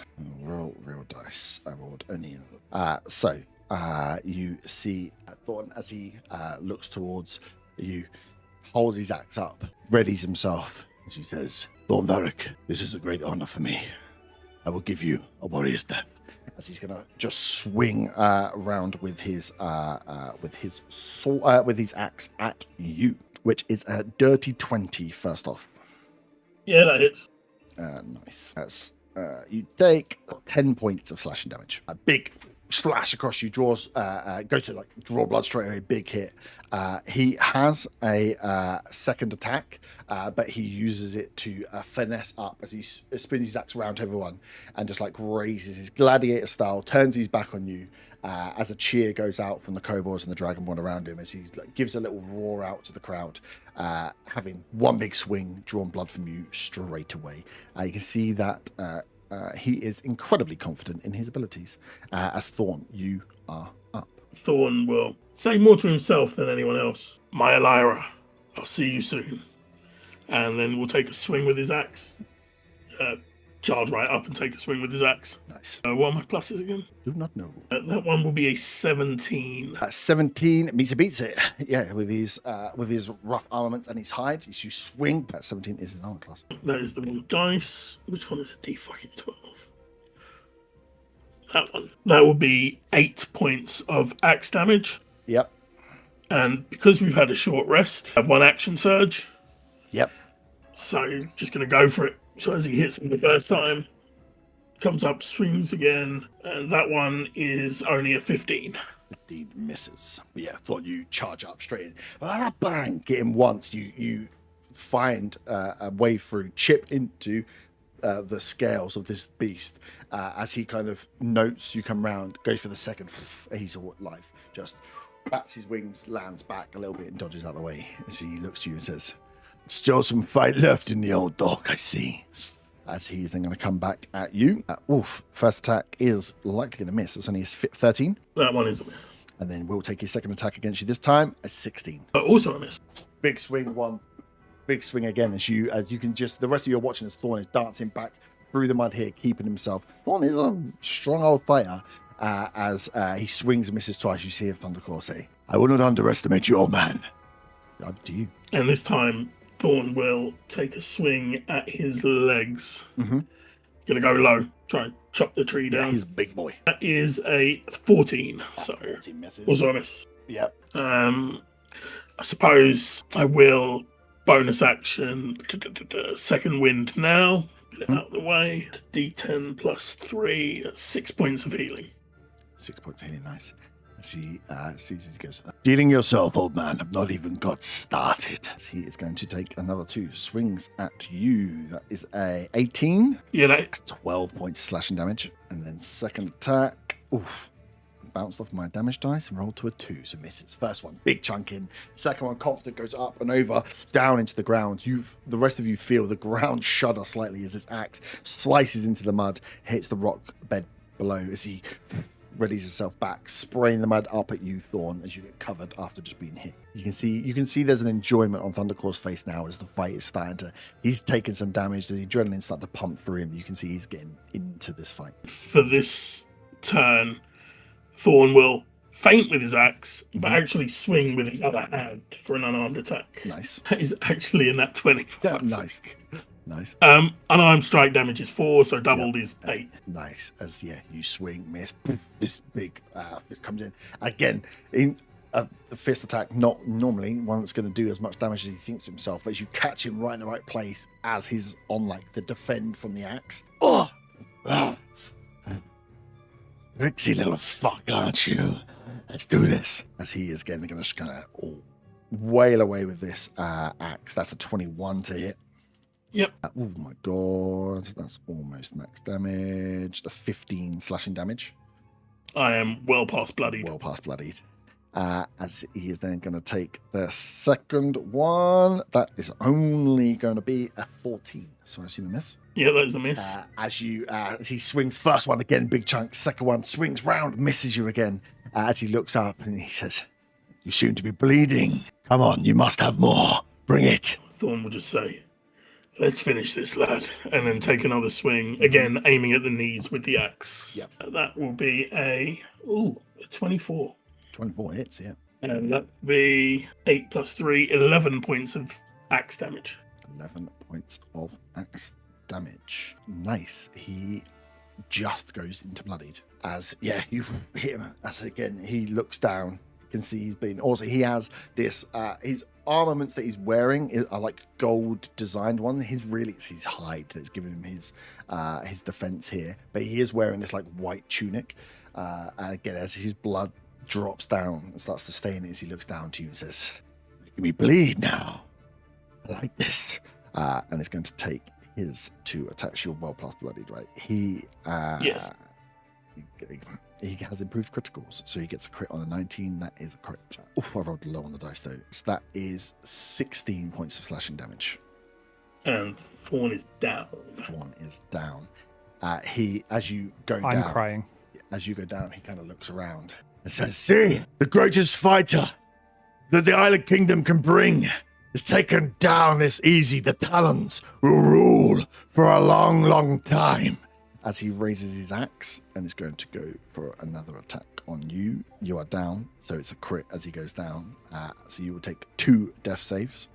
As he whacks his axe, leaves it almost like hanging out of Thorn's body as he puts his foot on your head and looks towards you all as Varanthos stands up, looks at the rest of you stood that are all held down there and say, I suggest you come up with new stories here. Otherwise, you'll end up like your friend here. She looks at Thunderclaw and says, do it. As he's going to action surge and take his last attack against you. That is a nat 20, not that he needs it. As he's just going to lift his foot up and just slam it down on Thorn's head. Willow screams no. As you scream and go to move, you feel the blade go to pierce in your back as the guy behind you goes, do not move. As cheers go up around you as the rest of you are watching. Zilna, from up top where you are stood just watching this happen, you can just you hear the kobolds cheering, the dragonborn that are around are cheering, the Talons are cheering as he steps back and Thunderclaw just looks around. Says, with the Talons we will rule this land under the light of Ram. No one will stand in our way. No one! As he steps back and then calls over and says, remove his body. He's a warrior. We'll give him a warrior's burial. And you hear them all cheering. As you can see behind the 4 of you that are left, can you give me insight checks, please, about the 3 people that are watching? Zilnar as well. 17. 18. That one, baby. Rolled the wrong thing and got on that 20, so let's roll an actual insight check. You can just add the insight to it if you want to. 17. Oh, nice. Well, if I just add the insight to it, then it's still a 20, because I got no insight. That's good. So, apart from Gimba. So the rest of you, as you look out, as you see him step back and spinning around, you can see that Varanthos and this black dragonborn are very pleased with themselves. So you can see they're enjoying it. You can see that the bronze dragonborn looks a little uneasy at the situation that's unfolding compared to the other 2 that are gleeful. Varanthos, as she catches you guys checking, apart from you, Zilna, she looks at the 4 that are in the stakes. She eyeballs each one of you. You feel that she's staring into your soul. She wants to see the pain on your face as you look down and see the body of Thorn minus a head being dragged out and off this field as the Dragonborn and the Talons and the Kobolds are cheering and screaming and drinking and enjoying this scene that's happened in front of them of someone that's come against them. At that point, I'm just there with my head down, eyes closed, just in meditative state. Yeah. That's why I try to block it out. Insight. Yeah, just trying to block it out.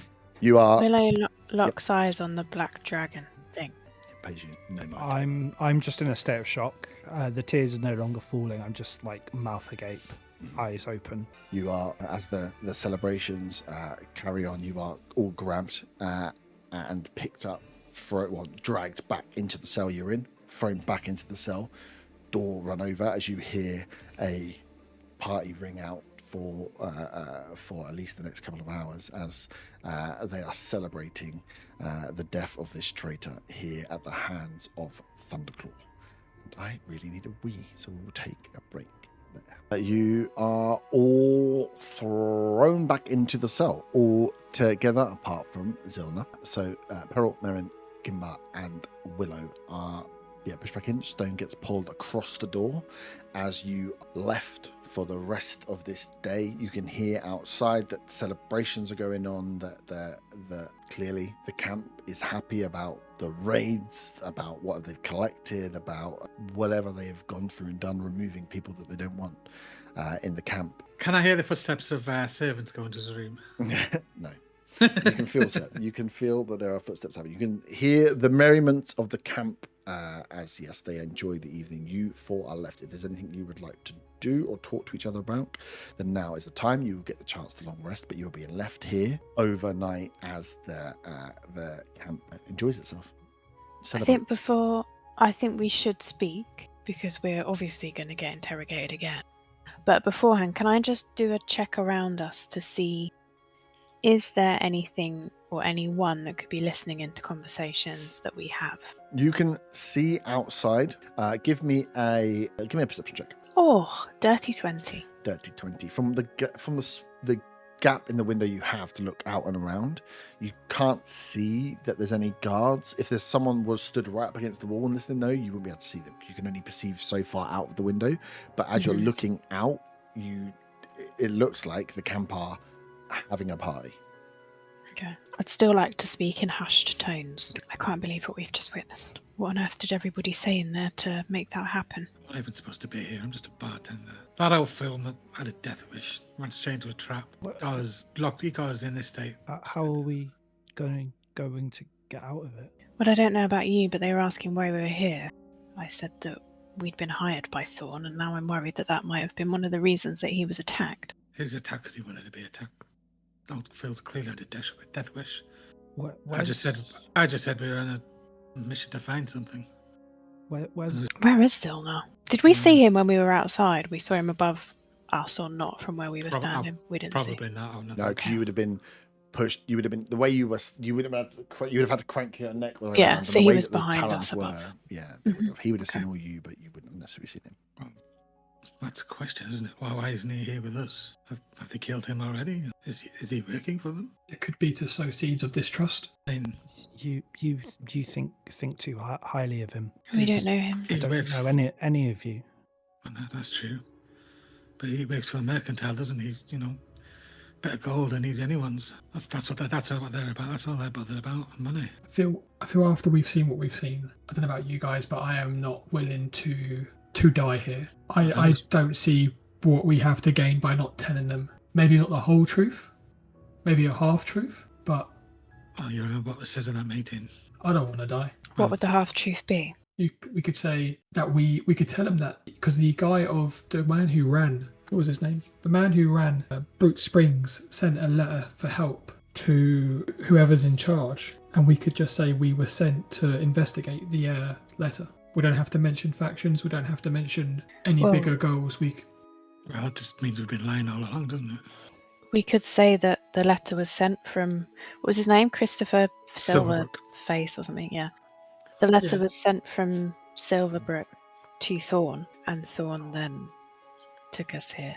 But I didn't tell them that, so like you say, Gimbal, they'll know that we were lying. Although, to be fair, I didn't feel I was doing a great job at being deceptive at the time anyway. I said it wasn't.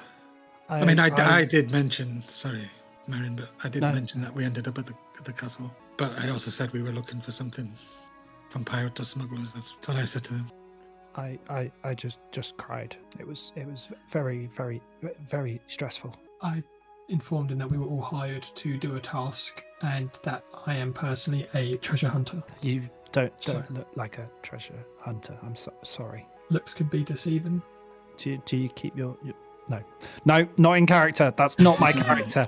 I do not make a joke about you keeping your treasure in your hat. I might have a rabbit or two in there. No, I didn't say it. That was out of character. So as a collective, we have told them that we have been hired for a task. We have been to the keep where Silverbrook was, and that Thorn hired us. I've only been dead 5 minutes. I've forgotten his name. Wow. And we don't know where Zilna is. Is that a fair summary of the situation that we're in? A letter was sent to Silverbrook to Thorn, perhaps? Sounds about right. Yes. I think we can give them the half truth. So a letter was sent. Thorn hired us. They will ask who the letter was sent to, though, but we can say we don't know. Yeah, we can say... A letter was sent from Silverbrook. Thorn hired us to investigate the letter to help Silverbrook for what was happening here. But what if Thorn told them different, or Zilna? Well, Thorn's dead, and Zilna 4 verse 1. In terms of story, I don't know. We have to try something. Either way, I don't see any reason why they should let us go. Doesn't gain them anything. And we can't fight our way out. You saw how many powerful beings, as Willow thinks back to the Black Dragon, were out there, and the kobolds. We struggled to fight a number of them, and saw how many were out there celebrating. I mean, they also don't have a reason to kill us other than to keep us quiet, or that we're of no use to them. They don't Or need a reason not to kill us. why don't we become useful to them? I cannot work for these people. They are evil. All you got to do is lie. I cannot lie. It goes against who I am as a person. I'm all about honesty. Fuck's sake. Well, you're screwed then. Yeah. Maybe I will take an oath of silence next time. I mean, I guess feigning allegiance to them might be our only option now to get out of here. If you can't lie, just tell them the half truth and don't say anything else.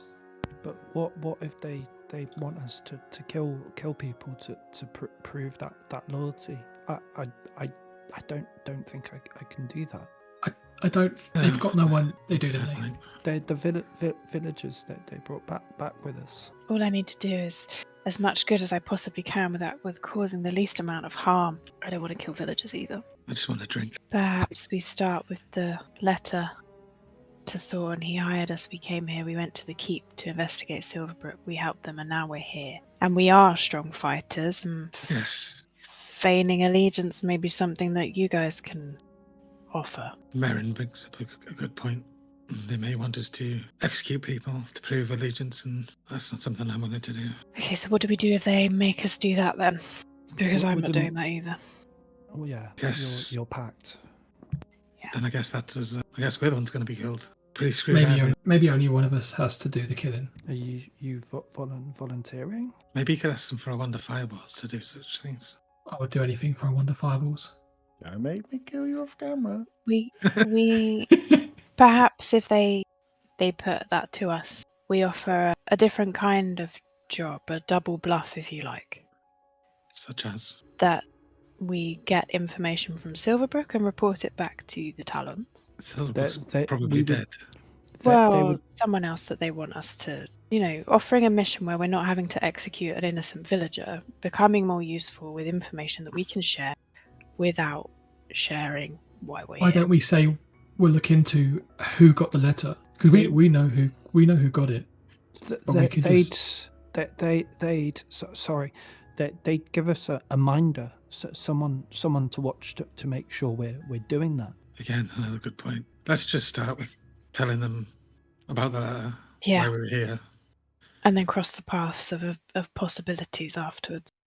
But I think we're all in agreement. We will not kill villagers innocently, but we will offer to help in some other way to be useful, perhaps with intelligence gathering, because we can get out of that somewhere along the line. Yes.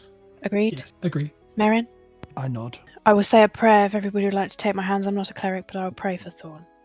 May he be with his beautiful dead wife. Prison cell. Can we long rest now? You get long rest now, yeah, and then I'll get Hayward to send you guys in as we are required. Okay. Nice. So, Zilna, we can roll back to literally as you are watching you're watching all of this camp cheer, start celebrating as you watch Thunderclaw stamp down on Thorn's head, ending his life there in the arena, and the eruption, the cheering that comes out from all the people around you is quite horrific in what's happening. They are celebrating this. You would, in your life, tinkering, spend your life away from the front lines, as it were. This is maybe one of the first times you've seen an act of violence like this. It kind of makes you stop. You rolled your 20 as it was to see the three characters that are moving off. The half black dragon, Varanthos the elf, and then the bronze dragonborn. As everyone clears off, you see that your party members get taken in and thrown into their cell again. As everybody starts their celebrations, they are gonna party on into the night, it seems, as they offer you drinks and try to get you in on the merriments. So you have some time to kind of move about or find certain people, ask certain questions, go and find certain items, whatever you want to do. But whilst this camp is in this state of flux, in this state of party, there's a chance for you to get some information, ask some questions, maybe find some people, whatever would come to your Zilna's mind to do in this evening. Okay, so what was I given back? You were given back your everything except the. I think you could have got away with getting everything back except the pistol. Okay, that would have been like out. That's a weapon that we want to just make sure we keep an eye on. That you're going to try and essentially, it's like it's a bit like Tony Stark built this in a cave. They're like, we'll keep this. You rebuild the thing that you've built before, or build something that we think is going to be useful, but we're going to confiscate the gun, at least until we know we can trust you. But none the wiser, they would have given you back your tools and your gauntlet. Anything that you would have said, well, I need this to make it, you'd go back. Okay, that's good to know. And then you can have a long rest, but your best point pre the long rest will be whilst the party is happening, if there's information you want to find or questions you want to ask or people you want to go to, this will be your best time to do it rather than waiting for a long rest for them all to finish part. Like 8 hours later, they're probably not going to still be hitting it so hard. Okay. So did I see where all of the 3 went to that were watching the fight? Did they go into the cave? Go separate. Oh, they went all together. Yeah, they all went together into the cave. Okay. And with so you can see with the cave, as this has all gone down and they've gone in, you can see that that there are guards that sit at the front of this big cave mouth opening, and they let those guys pass through. But you can see that there is always a guard force at the front of this cave. That they are not involved in the party. Probably a bit peeved they're not involved in the party, but yeah, there is always a guard force at the front of the cave to check who's going in and out. Okay. And so everyone else is effectively in the cave at the moment then? Yeah, those guys have gone in. Everyone else, so it's like a bit of a weird one. The big mouth opening is like the restricted area, if you imagine it that way. Okay. But there are lots of little caves, lots of housing areas, food areas, drink areas that are in all of on the second layer and the first layer that are where people would stay, where stuff would go on, where your tinker shop would probably be set up. That is not the restricted area. So it's like only through the big cave mouth deeper into the cave is the like restricted areas where that loot pile was, but you were always under guard when you were there. Out in the main pit where just the kobolds, the dragonborn, and the orcs are, is kind of a free fall. You can move between those places without guard or trying to get past guards. I think first of all I will. So have I got a guard with me at all times at the moment, or is it I've got not you feel like you probably would, not tonight. Okay, cool. Yeah, as you're moving about, you realise that like people are just trying to, like the kobolds and stuff. This camp is a hodgepodge. As you look around, it's a mix of like orcs that are clearly being paid to be here, or half orcs are being paid to be here. There are dragonborn, there are kobolds, and then there are talons. There are a lot less talons than there are dragonborn, than there are kobolds, and there are things. So the talons are the smaller force, but they're the well-armed force. But it's a proper hodgepodge of different people that are all or hired mercenary guards, whatever it is. And as you blend in and move through them, you realise that as you're moving about them, it's really hard. I mean, you're a gnome, so it's a bit easier to spot you because you're a bit smaller than everyone else. But as they all move about, there's no like rank and file or order between them. The only place that you can see that there is some guard force in action, like some checks being made, is at the entrance of that big cave. I am going to. What I think is going to create with that? Okay. I guess I'll head down to the main area. Yep. So, in terms of the prison cells, are they all well guarded on the outside as well? Not really. There's a big old stone door that's pulled across them, which they just assume that no one's going to be able to move out of the way, or would even think about moving out of the way. But each of the cells could only really hold 5 or 6 people max. Okay. So you can see where you were held before. That there's a stone door across it, but you can see there's a few as you move around. That on this ground floor, that there are these big stone doors across. So you can probably see there's probably four or five that have got big stone doors across them. Okay. I'm gonna kind of look around.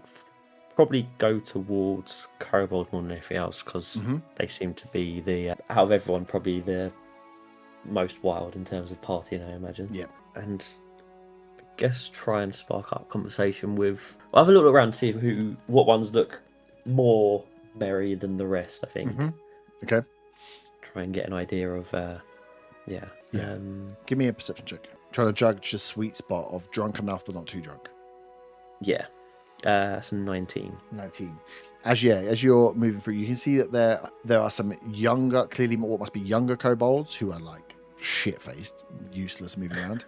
Then there's a group that you can see have some tools on them that look to be, would you? But yeah, they're probably not actually. There are some. They have some tools on. They look slightly older, and they're still drinking, but they're like sat around drinking together. They look slightly more war torn. You can see there's a few of them have got like darker, like sooted snouts, and have got like some scaration to them, some like discoloration to the scales as well. But they're all wearing tool belts as well, similar tool belts to you. And you like these guys look at least you can have a conversation with them rather than trying to catch a little kobold that's just like twising it around. Would I have been introduced to any of them already then? I suppose you would have been in. It wasn't a huge amount of time beforehand, but you would have. I don't think you would have, but you would have been told that you were going to be introduced to some kobolds who were going to help you. So you can kind of make an assessment that these might have been the ones, and see if you can strike up a conversation that way. Okay, yeah, I'll head towards them, and so I assume you guys are the guys that would be helping me make some stuff. Or one of them looks up. A few of them look over to you. Not trying to judge, like, oh, we got fresh meat here. Oh, yeah. You what are you? Like some kind of you a trap maker as well? I mean, I can make traps. Nice. Yeah, we make traps.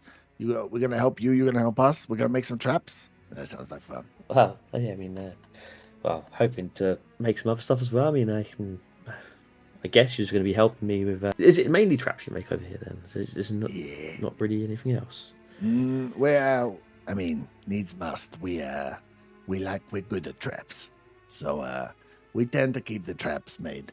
But yeah, we can do some other bits. And he looks, he goes, you're new around here, right? And he grabs like the jar of ale that they're sharing and pours out a cup and slides it over to you. It's like, when did you come on board? Today. Oh, we got one from Butte Springs. Nice, that's a good raid. Look, we're celebrating. Good haul. About time that the Dragonborn and the Kobolds set foot on this island. Oh, yes, I'll grab the ale in one hand. I'll go to shake one of their hands in the other hand. Yep. Yeah, it was a clawed hand. Shake your hand. He goes, nice to meet you. I go, oh, sorry. My name's as we're shaking Zaf. hands, I will say we'll be making more stuff than just traps, and I will do a cheeky. Can I do a cheeky, like, not full on, like, shocking grass from the gauntlet? Just to kind of give a little bit of a jolt. That's kind of like a little playful sort of jolt, rather than actually full on damaging it. Yeah, definitely. Yeah, as he goes, hey, I'm Roy. She's like, yay. He's like, there's some fancy gloves. Okay. He goes, Jesus. Well, we can make some fun traps for those. He's like, yeah. Anyway, yeah, I'm Raph. So we're gonna be upgrading our skills. Look forward to it. I should be teaching you guys a few things. Yes. He's like, well, we celebrate today. Tomorrow, back to work. How long you been out up here? Oh, well, we've been here. We used to be here a long time ago. This is where the old city was. But for me and the crew, well, we've been over a year, 2 years, hiding out, burrowing, trying to find the old ruins of Invereth, get the old city back together. So, yeah, we've been sneaking around for a while. Ruins of Invereth, you say? Yes. Not surprised you don't know. You're not from here anyway.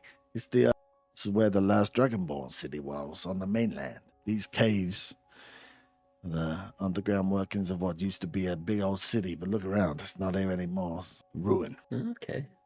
I'm assuming you're looking to take it back to its former glory? Yeah. By the way, we followed the dragon lady, the bronze, the Izari, that bronze dragonborn. She brought us over to raise the Invereth from the ashes. So that's what we've been here doing, hiding out, going on these raids when they ask for us. But just to get the money, we need to get this city up and going again. Okay, so the Talons then is it?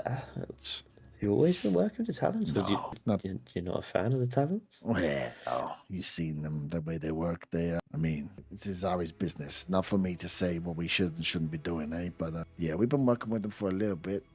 They apparently helping us, but they got some business of their own. I don't know what it is, but it seems that elf, she's been calling the shots recently. Although, he kind of looks around. Give me a persuasion check with advantage, because you're. That is a 16. 16. He goes to stop, but then goes, I shouldn't really be saying it, but yeah, it looks like that the elf is not necessarily the top dog around here. That black half dragon. She seems to be calling the true shots. Even Azari doesn't seem to get on so well with that one. Zephyrak, that's that one's name. But yeah, they've been, Zephyrak, Varanfrost, they've been basing themselves out of here for a little while. Seem to be calling the shots a little bit, but apparently it's all good for us. We work with them, and we get Inverath back. So part of the deal. Okay, so, I mean, do you need them? Do we need them? Nah, I'm a trap builder.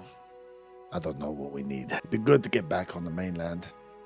And we gotta build a city from scratch. We're gonna need something, and we need those dwarfs to make sure that they don't come back round. I mean, ideally we'll be back in the Diamond Mountains, but we gotta start somewhere, and if this is what we need to get back on the mainland, this is what we need. We ain't been here for long, and these people around here, they don't take too well to our kind.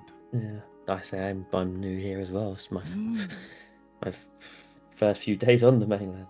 I've seen some of your guys come through from Bryn before, but not many you leave. You got the little the city underground, right? The big old spinnies. Yeah.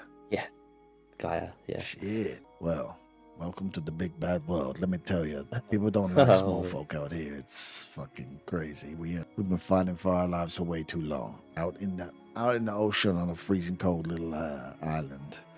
I'll do anything I can to get me and my kin back on the mainland. That's understandable, yeah. Do you worry about the Talons at all? They've been okay to us. They seem to well, and you've seen you've seen the size of that Thunderclaw. They could do some things. You've seen they granted some of my brothers here our own little wing set. We haven't seen winged kobolds for a long time, but they got some power. They're delivering. We're seeing wings on kobolds. We're seeing you're seeing the big old lizard things they got. I think they call them drakes. I think I have seen one, yeah. Oh, they're mean motherfuckers. That is power. Given.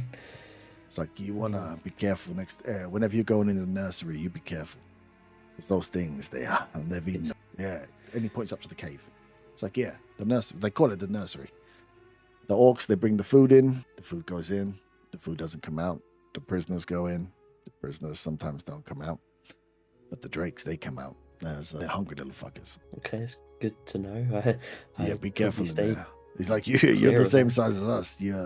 No offense, my friend. And he points to your belly. He's like, you're a little plump. These drakes, they see meat. They'll fucking eat it. Well, that's good to know. So watch yourself in that. But we'll build some stuff. We'll get some traps. For now, we drink. We enjoy ourselves. Oh, it's another working day. Another place to plunder. Although actually, I don't know where we go from here. To be honest, I don't know what the next plan is. So does what happened earlier on happen often? Like the rest of the prisoners, will that happen to them too?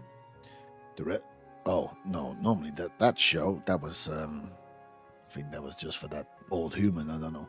Normally the prisoners, where they either convert, they join the side, they join the rank, become a hunter, become a talent, whatever the fuck it is, I don't know. Or they become the food. Oh, okay. Yeah, they'll have them working tomorrow. Yeah, normally the prisoners come out, they work them, try and find the magic users about them. Their talents they don't like, those magic users. So they get rooted out first, and then into the nursery they go, and they don't come back out. So the drakes get a nice belly full of food. I mean, well, it's not really my place to say, but surely, granting wings to kobolds and what they're doing with these drakes, surely it's a bit hypocritical magic. Oh, that's not magic. That's not magic that they're looking at. That's some dragon shit. That's calling upon the spirits. That's going deep into the magic they're after. The magic they're hunting is the fancy stuff that these fucking show-offs come up with, the wands and the sticks. And this ritual stuff. This is a different kind of magic. You got a lot to learn. Stick around. You'll learn. Don't worry. There's a difference. Yeah, I say there's a whole new environment for me. No, don't worry. Keep your nose clean. Stick with us. Don't electrocute me again. That was fucking painful. It's just a little joking. We'll make some traps. The Talons, they have good use. They like our traps. They're useful. I look forward to working with you guys. He's like, yeah, you too. And he gives you a portion of a drink. He's like, it's gonna be good. We celebrate today. drinks another drink as he starts to lose a bit more lucidness. Okay. Cool. The party continues. Anywhere else you'd like to Yeah, I think I'll try and get hold of some form of parchment or something like that to go back up to my room and start sketching out some things. I guess I'm going to have to show some designs to Farrelfoss and whatever else. Yeah, you can get easily enough. You can get some parchment, move around. You get thrown in to like one of the, at least out in this main area, there's like huts, which are definitely kobold huts, but you get thrown in with the orc, some of the half orc hunters, who have slightly nicer like rooms, but they're still bunks. So it's just like small beds made out onto like stone where you get a sleeping mattress, a pillow, and like a little area to put some stuff. And there's like between 3 to 6 bunks in different rooms that you're in. But yeah, they're just like little hollowed out coves. So when you go in there, you can see that there's other people's stuff in there, but no, the half orcs are out drinking. So you'll have the evening. Cool. So that'll be the night. We'll go through. You get your long rest in, wake up in the morning around the half orc hunters, and then you will see bright and early as you can hear like a commotion of the guards start moving about as you go off. You like meet up with some of the kobolds, start working on some bits. If you would like, you can keep an eye out for the guys, but you will hear that prisoners start getting moved about in the morning as like they'll get back into it as the light comes up.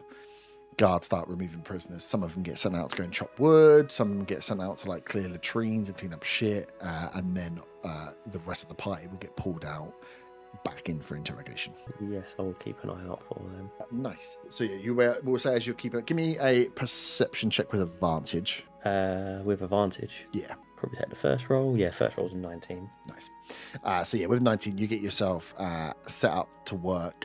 And you get the kobolds like showing you all the stuff that they've got, like all the different bits and gadgets and springs and stuff they use in their traps, which are going to be the most useful for you for coming up with something. But you get them to do it outside, like in the front, so you can see the movement of people. So with a 19, you'll be able to, you're in a position where if they go to the same place they got taken last time, you'll have sight of each of them as they come through. Is there anything that you would try and signal to them when I pull them in one at a time? Or would you just be hiding, or would you be signaling, or would you be anything else? I guess, because I guess all the kobolds are going to be there with me, so it's not going to be easy to signal anything. I'd have to do it stealthily, right? Yeah, but it'd be more just, so you wouldn't be able to run up to them and be like, hey, what's going on? It'd be if there was anything that you would like to show that I can then explain to them that you do a thing, there'd be no reaction to it. It would just be like, I look at them, or like I wave, or whether, I don't know, whatever. I can't think of anything. You need to think of something. But that's what you could do. It would just be something that I can say as you walk past. You see Zilna, and he does this. What is the effect of that? Can I actually use that for something? When I see one of them, the first one I see, I guess. Yep. Try and stealthily send a message to them. Yes. What would you like the message to say? I say, I'm still alive. It's not what it looks like. I'll explain when I can. Okay. To which roll stealth check. Yeah. It's got somatic. Oof, that's not good. That's a 7. Okay. So you can do it. You're just pretty sure that the kobolds hear you doing it. There's no verbal, it's just somatic. Oh yeah. See my hands. It's fine. It goes against their perception of whether they think they know what you're doing. So yeah, you're not sure whether they pick up something weird or not. Okay. Because it'd be on a dice roll. Yeah. Cool. All right. Can you send in who they're going to try and break first? Can you send in Kins? Send in Kins, yeah. Willow, yeah. Bonjour. You have to be kidding me. What? We're not doing another one by one. Of course we're doing another one by one. What are you going to do? Oh my god. What do you think? You shouldn't have been so fucking useless last time. The party goes on through the night. You get your long rest, and in the morning, close to first light, the stone door gets rolled to the side, and you get wheeled out back upstairs. As you make it to the top of the stairs, with the two guards standing guard over the main entrance door, to the left-hand side, you see a group of kobolds who are pulling apart and pulling a load of gadgets and springs out, and sat within them as you look and kind of see them moving about, you catch and see Zilna is stood there. As he looks towards you, you hear in your mind a message from him that says, I'm still alive. You can see him, that makes sense.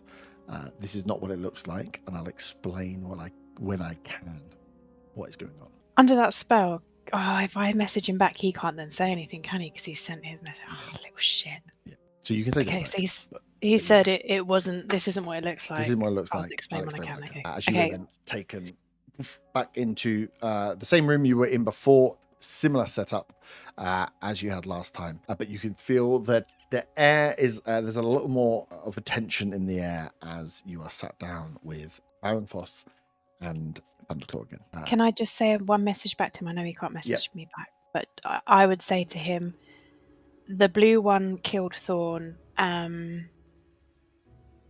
Remember your alliance. Would just be what I say. Yep, cool. But glad you're alive. Yes, glad you're alive. Where's your dog? Yes. Nice. As you are taken in this time, your hands are not unbound. They stayed tied up as you are stood. There was no chair for you to sit down on this time. As you are stood, and again, Thunderclaw comes and stands alongside Svaran will greet you again and says, I hope we had a good night's sleep after last night's entertainment. Now, shall we start right at the business end? You need to be useful, otherwise you have no place here. Tell me what the King's Guard were doing and what they wanted you to do, otherwise you will meet the same end as Thorn. I understand, although let it be known that I still do think it was incredibly unkind and cruel to have killed him in such a way. But I understand that you mean business. Is there any way you can unbound my arms? I'm incredibly uncomfortable. Well, I'm incredibly uncomfortable having to have this conversation twice, so no, how about again, we get to the chase. Provide me useful information, be useful, or be gone. There's only so much that I know, but I will tell you what I know. I was being honest when I said that we were working with Thorn, who you brutally murdered yesterday. There was a letter sent by someone here in Butte Springs, and we were coming to see what was happening up here. So everything I told you was true. I have not been to Butte Springs before. It was a mission. I was going to get some money. What was the mission to do? To investigate what was happening here on receipt of a letter from Butte Springs. Sent by Governor Silver. Christopher Silverbrook, yes. And who was the letter sent to? Who brought the letter to you? I didn't receive the letter. Thorn hired us on the basis of what was in that letter. Give me a persuasion check. 15. Good. See? It's amazing what a little night's sleep will get. So, a letter was in Thorn's hands. How did he assemble a group such of you? Is this the Brotherhood? Just the Brotherhood? I know that the dwarf has some link there somehow. It's quite a strange group to get pulled together, isn't it? So, how has that come about? I agree, it is a strange group. Although how the others were pulled together for this investigation, I do not know. So you were pulled together. I know there was a meeting. That's already been let slip. And in this meeting, Thorn, on his own, explained what was going on. Who was his puppet master? I had not met that person before. But there was a person. Describe him. I can't remember what he looked like. Would you describe him as to what you see in him? I think I would be very vague. Okay. I can do a deception for Yeah. how vague I'm being. Yeah. 13. 13. Very good with vague details. In the sense that it's like, it was an elf yeah, or whatever. Yeah. Not very good with details, are we? Not very observant, I suppose. So the Brotherhood willingly sent you on this mission? Willow didn't read the letter, did she? That Christopher Silverbrook sent. No, it was like a report. She wouldn't have just read said, it. Yeah. We think we have seen movements of Talons, movements of Dragonborn on the north coast. What the hell's going on? Yeah. Okay. You explained it. Well, it wouldn't have been like you wouldn't have read the report through, probably, No. but you explained all the detail of the report. I'm just trying to get as vague as possible for why I'm here. So what was the question? The Brotherhood sent you willingly to this mission? She knows you kind of admit that you're already part of the Brotherhood. So she's like, yeah. so the Brotherhood have sent you here with them. Well, the Brotherhood were aware that I was helping Thorn based on the contents of the letter to investigate what Christopher Silverbrook had said. So they knew that I was coming. Good. Well, I think we have all we need, don't we? As she looks to Thunderclaw, he looks down and says to you, it was not murder. Thorn fought valiantly. He had a warrior's death. He would have enjoyed it. As she says, well, thank you very much, Willow Moonvale of the Brotherhood. We will be in contact with the Brotherhood to find out exactly why it is they are stepping against us here. You've been incredibly useful. As she says, we're done, as you hear. Will I now be released? In a way, as Thunderclaw turns you around towards the door, takes you out, and the two Talon guards again take you off to another, actually, and plonk you down and tie you to that post you were in and at before. So you've just been left outside for the day. You know, as the next person to be spoken to. As you walk through that middle courtyard, you can see that Willow is tied to those posts you're at before. She is knelt on her knees, hands tied behind her back, tied to that post. There's like a little hook within it, and she is on her knees facing away from you. You walked behind her as she is just being left out on her knees tied to this post. You walked behind her up the stairs and go through. As you get to the top of the stairs, you can see there are to the far left hand side. If you come up the right hand side to the far left hand side, you can see some kobolds are like pulling apart and sorting out some junk bits. Within them, you can see Zilna is there as he catches your eye, kind of holds your stare for a second, and then goes back to working. Can I insight check that? Yep. See if I get any. Yeah. 16. 16. You can see he has, with the 16, you can see he has some wiring within his hands, and you can see he's looking at you and then kind of trying to judge what the kobolds are doing, looks back at you, and you go to pass by. So he is like, his eyes are longing at you. He kind of checks what the kobolds are doing, and as he looks back, you're starting to turn around the corner and lose sight of him. As he stares at you, he wanted you to see that he was there. But did I get any indication of he's sold us out? No. All you can see is that he, with the 16, that he had some wiring within his hands, and as he's looked down at them, then looked back and then realised you're kind of going, but he's staying where he is there. Okay. As you are. Taking, much like before, taken into the same room you were in before. The mood is a little different in here. No stool for you, and you are left with your hands bound as you make your way into the room with Varanthos and Thunderclaw. As she says, "So, welcome back.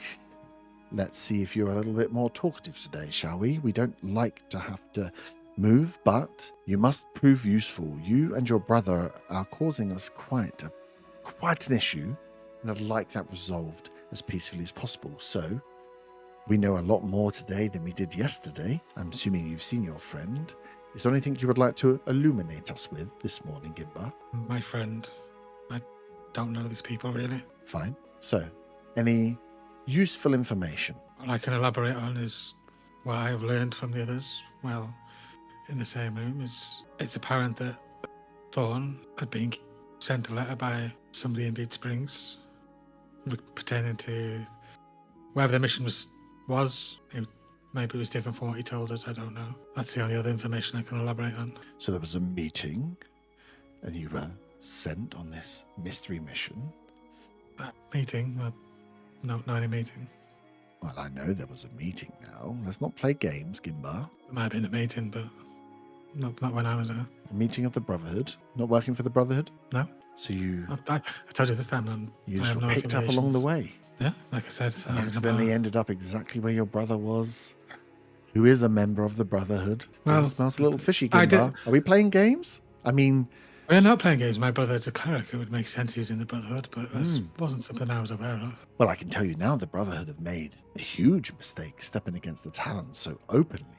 2 of their agents, confirmed agents, let's leave you on the pile for now, found interfering with our business in the north with no communication. That's not normally how it works. The Brotherhood doing a little bit of espionage. Not very good, is it? So your brother's in pretty hot water, Gimba. So I suppose the question is, can you be more useful to help him out? Would you like me to be useful?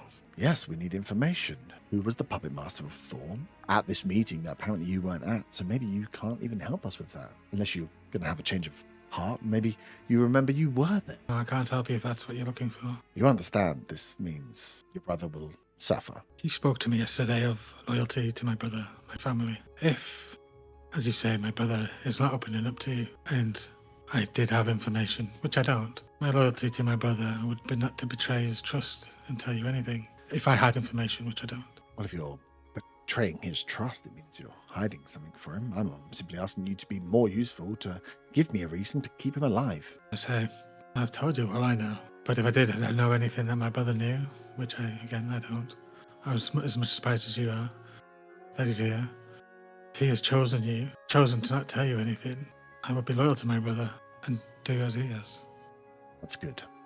You can be loyal together and die together. I think we have all we need. I'm not really needing to waste my time.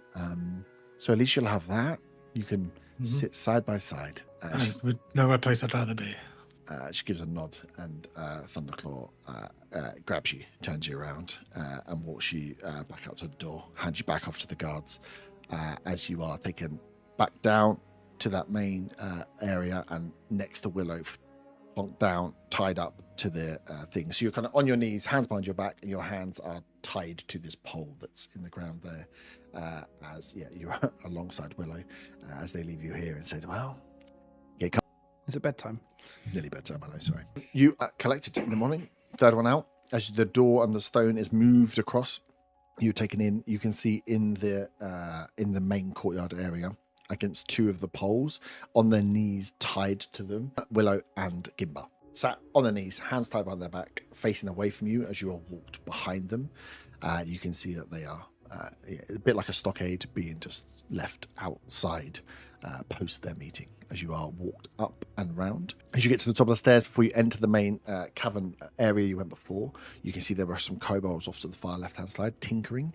As you can see, Zilna is amongst them, as these kobolds are kind of pulling apart bits and pulling out springs and other little gadgets and stuff, as he looks up and catches your eye and then goes back to working.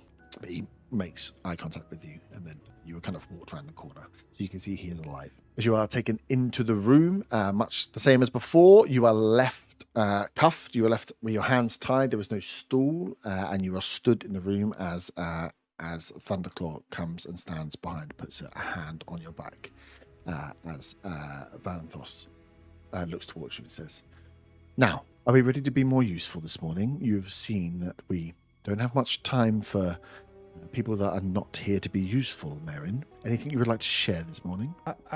I didn't remember much, but I overheard the others talking in hushed tones last night. Please continue. They mentioned a meeting. Yes. You already knew. Yes, there was a meeting. Did what one of them tell you? Now, Merrin, you were the one that mentioned the meeting, and at this Did meeting, I think you did, but let's not dwell on it too much. This meeting, which we now all know occurred, I hear there was a letter that Thorn was waving around. Yeah, but I've been told he had a little puppet master, a little boss was there. But no one could tell me what that person's name was. You didn't know who it was, did you, Merrin? He had a puppet master. Yeah, someone who was working with Thorn. Maybe was the one that gave out this mystery mission in the first place. I assume someone hired him. Maybe was it not? I was told there was someone in the room. She gives you the vague description. The name. She gives you a vague description, like a younger human, might have been a half elf, brown hair, was wearing like traveller's clothes, was probably only about early 20s. I've been told all about him, but just haven't been given a name. Come on, Merrin, what was his name? Was it not Christopher Silverbrook? No, Christopher Silverbrook. He was the one that sent the letter. Yes, correct. But in the meeting where you all banded together. I don't understand. There was a letter. We were coming to. Think, Merrin. It's very important. You want to be useful now, don't you? I am thinking. Thorn had a boss at this meeting. I need to know who it was. I don't know. Somebody gave you the mission. I don't know. Oh, it's a shame, Merrin, because you I said really it was want you to be useful. You said it was the king's. He was in the king's guard. Could it have not been the king? Could it have been the king? You tell me. Was it the king, Merrin? I don't know what the king looks like. I'm from. Why would I know what the king of the south looks like? Maybe you know it's the king of the south. You're an educated man, boy.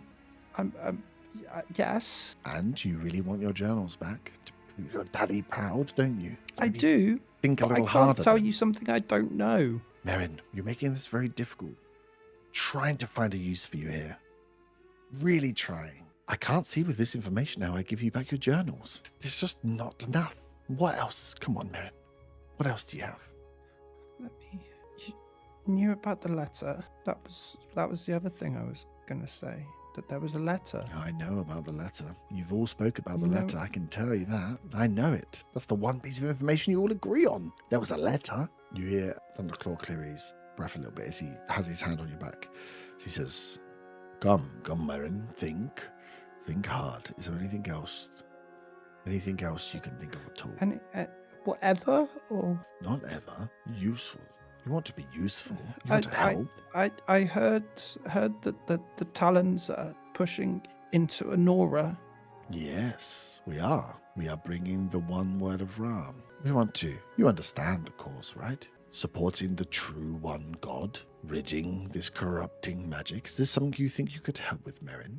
Maybe if I was given a chance, an opportunity, one shot to no.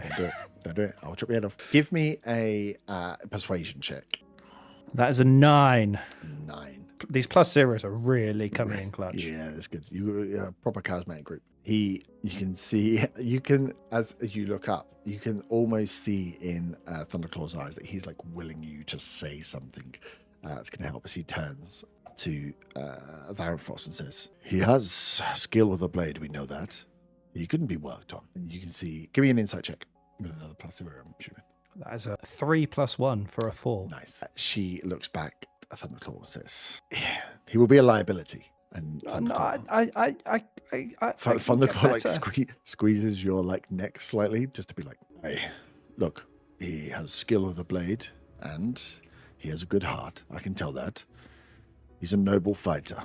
Let me train him. Let me give him a chance. Like he says, he wants one shot, one opportunity. To seize everything I ever wanted. I'm going to kill you, boy. Let me train him. Give him some time, and if not, then we'll make our decision then. And you see, Varenfos says, "Thank you." She shakes her head, and she's like, "If this is what you want, then on your head be it, Thunderclaw." He nods.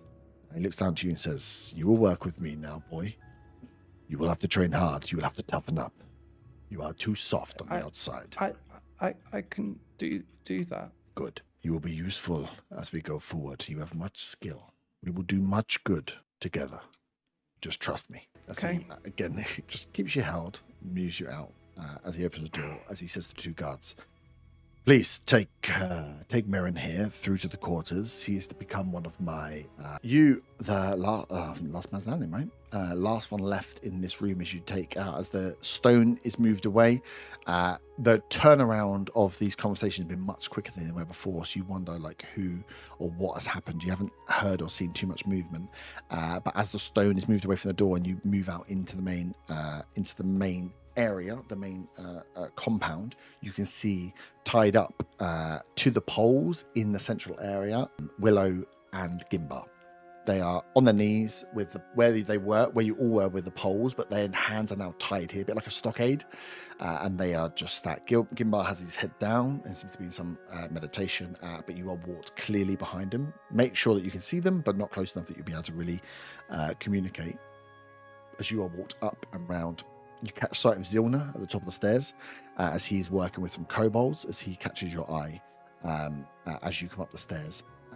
As he kind of makes sure that he has eye contact with you, but then goes back to work with these kobolds as you are walked into the same office you were walked into before. And as you get in and the door is closed, the 2 Talon guards leave.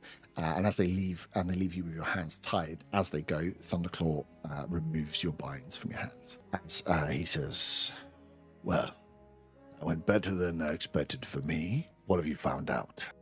From the conversations that we had, we found out that Foran received a letter from Christopher Silverbrook. Yep.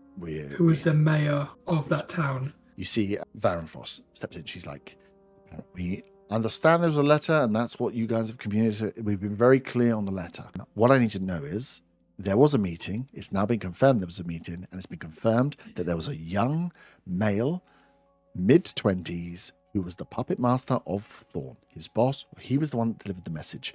If you were in that meeting, I need to know who that person was. And I ask you, who told you that there was a meeting? I'm not saying that there is one, but who I know gave there the was a information meeting. that there was one? The meeting was slipped, and it's been confirmed by others.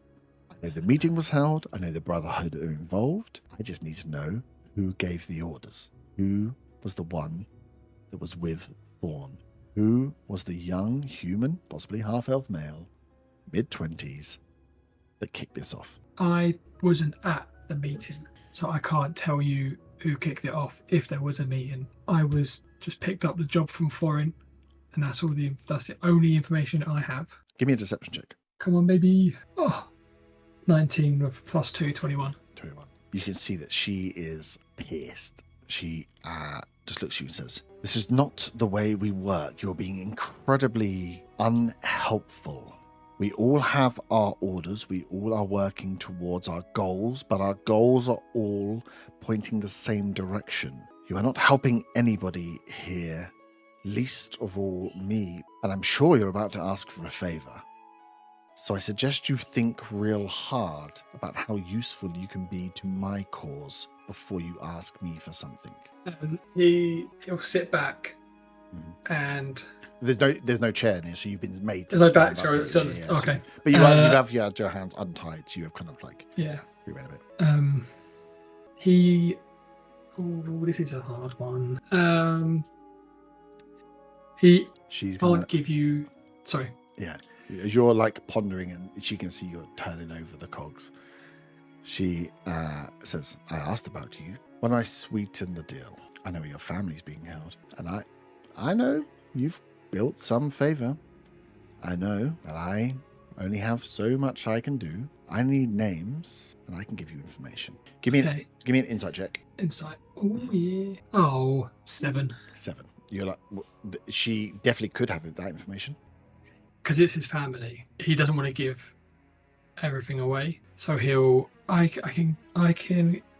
She wants the name of the person that was at the meeting that gave Thorn, or that was, I suppose, giving out the mission, and she'll tell you where your family been held. Funny thing is, I actually can't remember his name. That's true. Well, you if you are going to give it up, I can tell you what the name is to give up. Is there... So this is not Peril, but it's me. Is... Because the person is the prince, right? Mm-hmm. Who gave us the mission. Is there another prince? No, not that would be no, because there's only the one royal family. So there's like dukes and lords and stuff like that. They're all other members of the King's Guard, but there's 2 brothers. Oh, because it's the king's brother, isn't it? Yeah, It's not the. King's brother. Yeah. Is there a cousin that quite? I don't think you would have enough knowledge of knowledge. the south from where you are, because it's the family of the south, and you were in Eden, and they were kind of like they were more northern bound, and they would have been southern bound. To try and find someone else would be difficult. You could try and pull and say it was a lord of somewhere else, like one of the lords of one of the King's Guard, but she has gone through and described to you and said, "I know it was a young male between the ages of." In your mind, it's either the king or it's the brother of the king. That's what she's getting out there, because it's the king was a young king. They're the only ones that are mid-20s. The rest of the King's Guard are uncles and in-laws that all run the other towns. They're all older men or women. The Queen Mother's around as well. But if she's like, "I know it was a young male. I need someone to confirm the name. It's between the king or the king's brother." I don't know which one of those 2 it was, but I can find out. If you set me and my companions free, we can... How will you ever find out where your family is? I need to find out more, and then I can tell you. Yeah, and if I can find out this information, then we can do a trade. Well, let's do that then, shall we? The order has come through. We will be leaving soon enough. We have all we need from here, and unfortunately the mission hasn't gone exactly as we would have hoped. So the plan is to leave your friends there in the stockade and have them slaughtered in the morrow before we move out. There will be a short period of time for which you can attempt an escape. If you don't manage to, unfortunately, you'll be sat alongside them. Okay, you won't see us in the morning. Remember where your loyalties lie. And then she will give the nod to Underclaw, who re-binds up your hands. so they're tight enough. It does them a little bit too tight, as you can see that he also follows her mood. He turns you and sends you out to the guards. Open the doors. The guards take you. They take you down to the same place. They tie you up on the pole next to them, so you are alongside Gimbar and Willow, forced down to your knees and having your hands tied behind your back. There is no sight. You've seen Zilna. He's up above. Merin, no sight of at the moment. Okay. Can you send Weaver in very quickly? And then we'll be done. Yeah, of course. I'm dead. I know you're dead. Do you want to do a thing over now, or you want to do it at the first point of next session? Oh, we can do it now. Yeah. So I will change your bits over as Thorn be gone. As you have seen what's gone on, you are in a prison cell with a dwarf who you have been chatting to. You've been You've been held here for probably about a week now in this camp as you came in on a mercantile mission and were captured. The rest of your mercantile party that you were leading were, you assume, killed, fed to something, you're not sure. You have been continually questioned about your knowledge of dragons. Your knowledge of dragon rituals, your knowledge of dragon rearing, because the Talons know who the Githyanki are, and they know where you're from. You have been sharing some of that information as much as you would care to with a very chatty, who has been sharing lots of stuff for you, Brotherhood dwarf named Balgrand. As you two have just watched the spectacle that ended with Thorn being murdered. As the dwarf turns to you and says, "We need to come up with a plan, friend. My brother is that one out there on the floor. And if these guys are getting ready and just starting to kill people now, I'm not sure, you've got much more time left." I haven't thought of a voice or anything. We can have a gruff voice and then change it later. Yes, we need to escape these people. Will your brother be able to help? He's pretty handy with his fists when he needs to, but we need to find a distraction and get the hell out. Have you got any ideas? Well, we can kick up a little bit of a ruckus if we want. What do you have in mind? And he just throws a punch for you, just like starts shouting, "Hey, don't attack me now!" And he just throws a punch at you as he tries to cause you some damage, but not a huge amount, as he tries to get into a little bit of a ruckus with you. Yeah, I think I know what's going on here. And start swinging back. Yeah, sweet. As you two start pummeling, it doesn't take long before you both calling out. He's screaming out as he clocks you a few times. You clock him a few times. He's already busted up anyway. You recut some of his faces. He's bleeding. As the door gets swung open, as the 2 or 3 Talon guards come in, just start roughing you up, separate you apart. Sorry. As one of the other commanders comes in, he goes, "Oh fuck's sake, you guys! Well, fuck it. We're moving on soon anyway. Climb up with the rest of them." As you guys will both of you get pulled out to the front of the main area, have your hands bound and tied, but you're out of the cave, pushed down onto your knees as you are tied up at the back alongside a dwarf, a human paladin, and a elf, what looks like a wizard because he's got a fancy ass. As 4 of you get pushed down, beaten up and bloody there, as Balgrand looks at you and goes, "Right, now we just need to get out of this." Brilliant. They're fucking geniuses. Yes, they are. Sweet. All right. Do you want to go and tell everyone else? Get everyone back? Yeah. Bingham. Kins is a brat. Don't pass it on. Kins is always a brat. I'm always a Sorry, apologies, that went a bit long. Right. So as you all pull together as the day ends on, out in front, tied to the stockades, we have the figures of Willow, Gimba, and Peril. And later on, hearing a kerfuffle and a fight going on from another cell, Talons bring out and tie up 2 other members. One of them being Gimbar's brother, Balgrand, who is bleeding again as his face has been cut open. And alongside him is this skinny half-orc, which is not half-orc at all, but a figure of a Githyanki, who is also showing some signs of cuts and bruises and is tied up alongside Balgrand. No sign of Zilna and no sign of Merin to the 4 of you that are tied up, but they are out and about in the camp. Yes, we've heard all about Merin. We did say that when Gimbar and Peril were tied up next to me, I relayed that I had seen that I'd seen Zilna, Yep. and he'd relayed that it's not what it looks like. Nice. I just advised them that you get one shot, one opportunity to seize everything you ever Stop wanted. it. Stop it. He did fucking Eminem. Nice. So we will pick that up. 4 of you are tied up for the day. 2 of I've you got the same have haircut. You have. Hair You're good colour. to go. Hair colour. 2 of you have free run at the moment, as each of you have some different information about what might be going on. But yes, some of you are free to move about the camp, some of you not. Some of you have information, some of you not. So we will set up for maybe trying to get the fuck out of here, potentially, next time round. R.I.P. Thorn. And GG's for sticking with it. Apologies, a bit of a weird one, but I think we're back. No, We're it's back. fun. I enjoyed it. We're back now. GG's. GG's. I like not knowing. I what's know going on. it's the tough one because it's like a lot of time you don't know what's going on, but it might be fun. Lovely. Well, we'll see how you get maybe out of the information. Oh, and the other thing is you will level up. Congratulations. So you can level up to level. I need to talk to you about this herb because I may have a game-breaking combination. Great. I'd like to hear about it. Maybe someone I'm will not die next planning on doing week. Yay, Legoland. All right, we'll talk about it. But yeah, level 4 for next week. Ta-ta. Ta-ta. Ta-ta.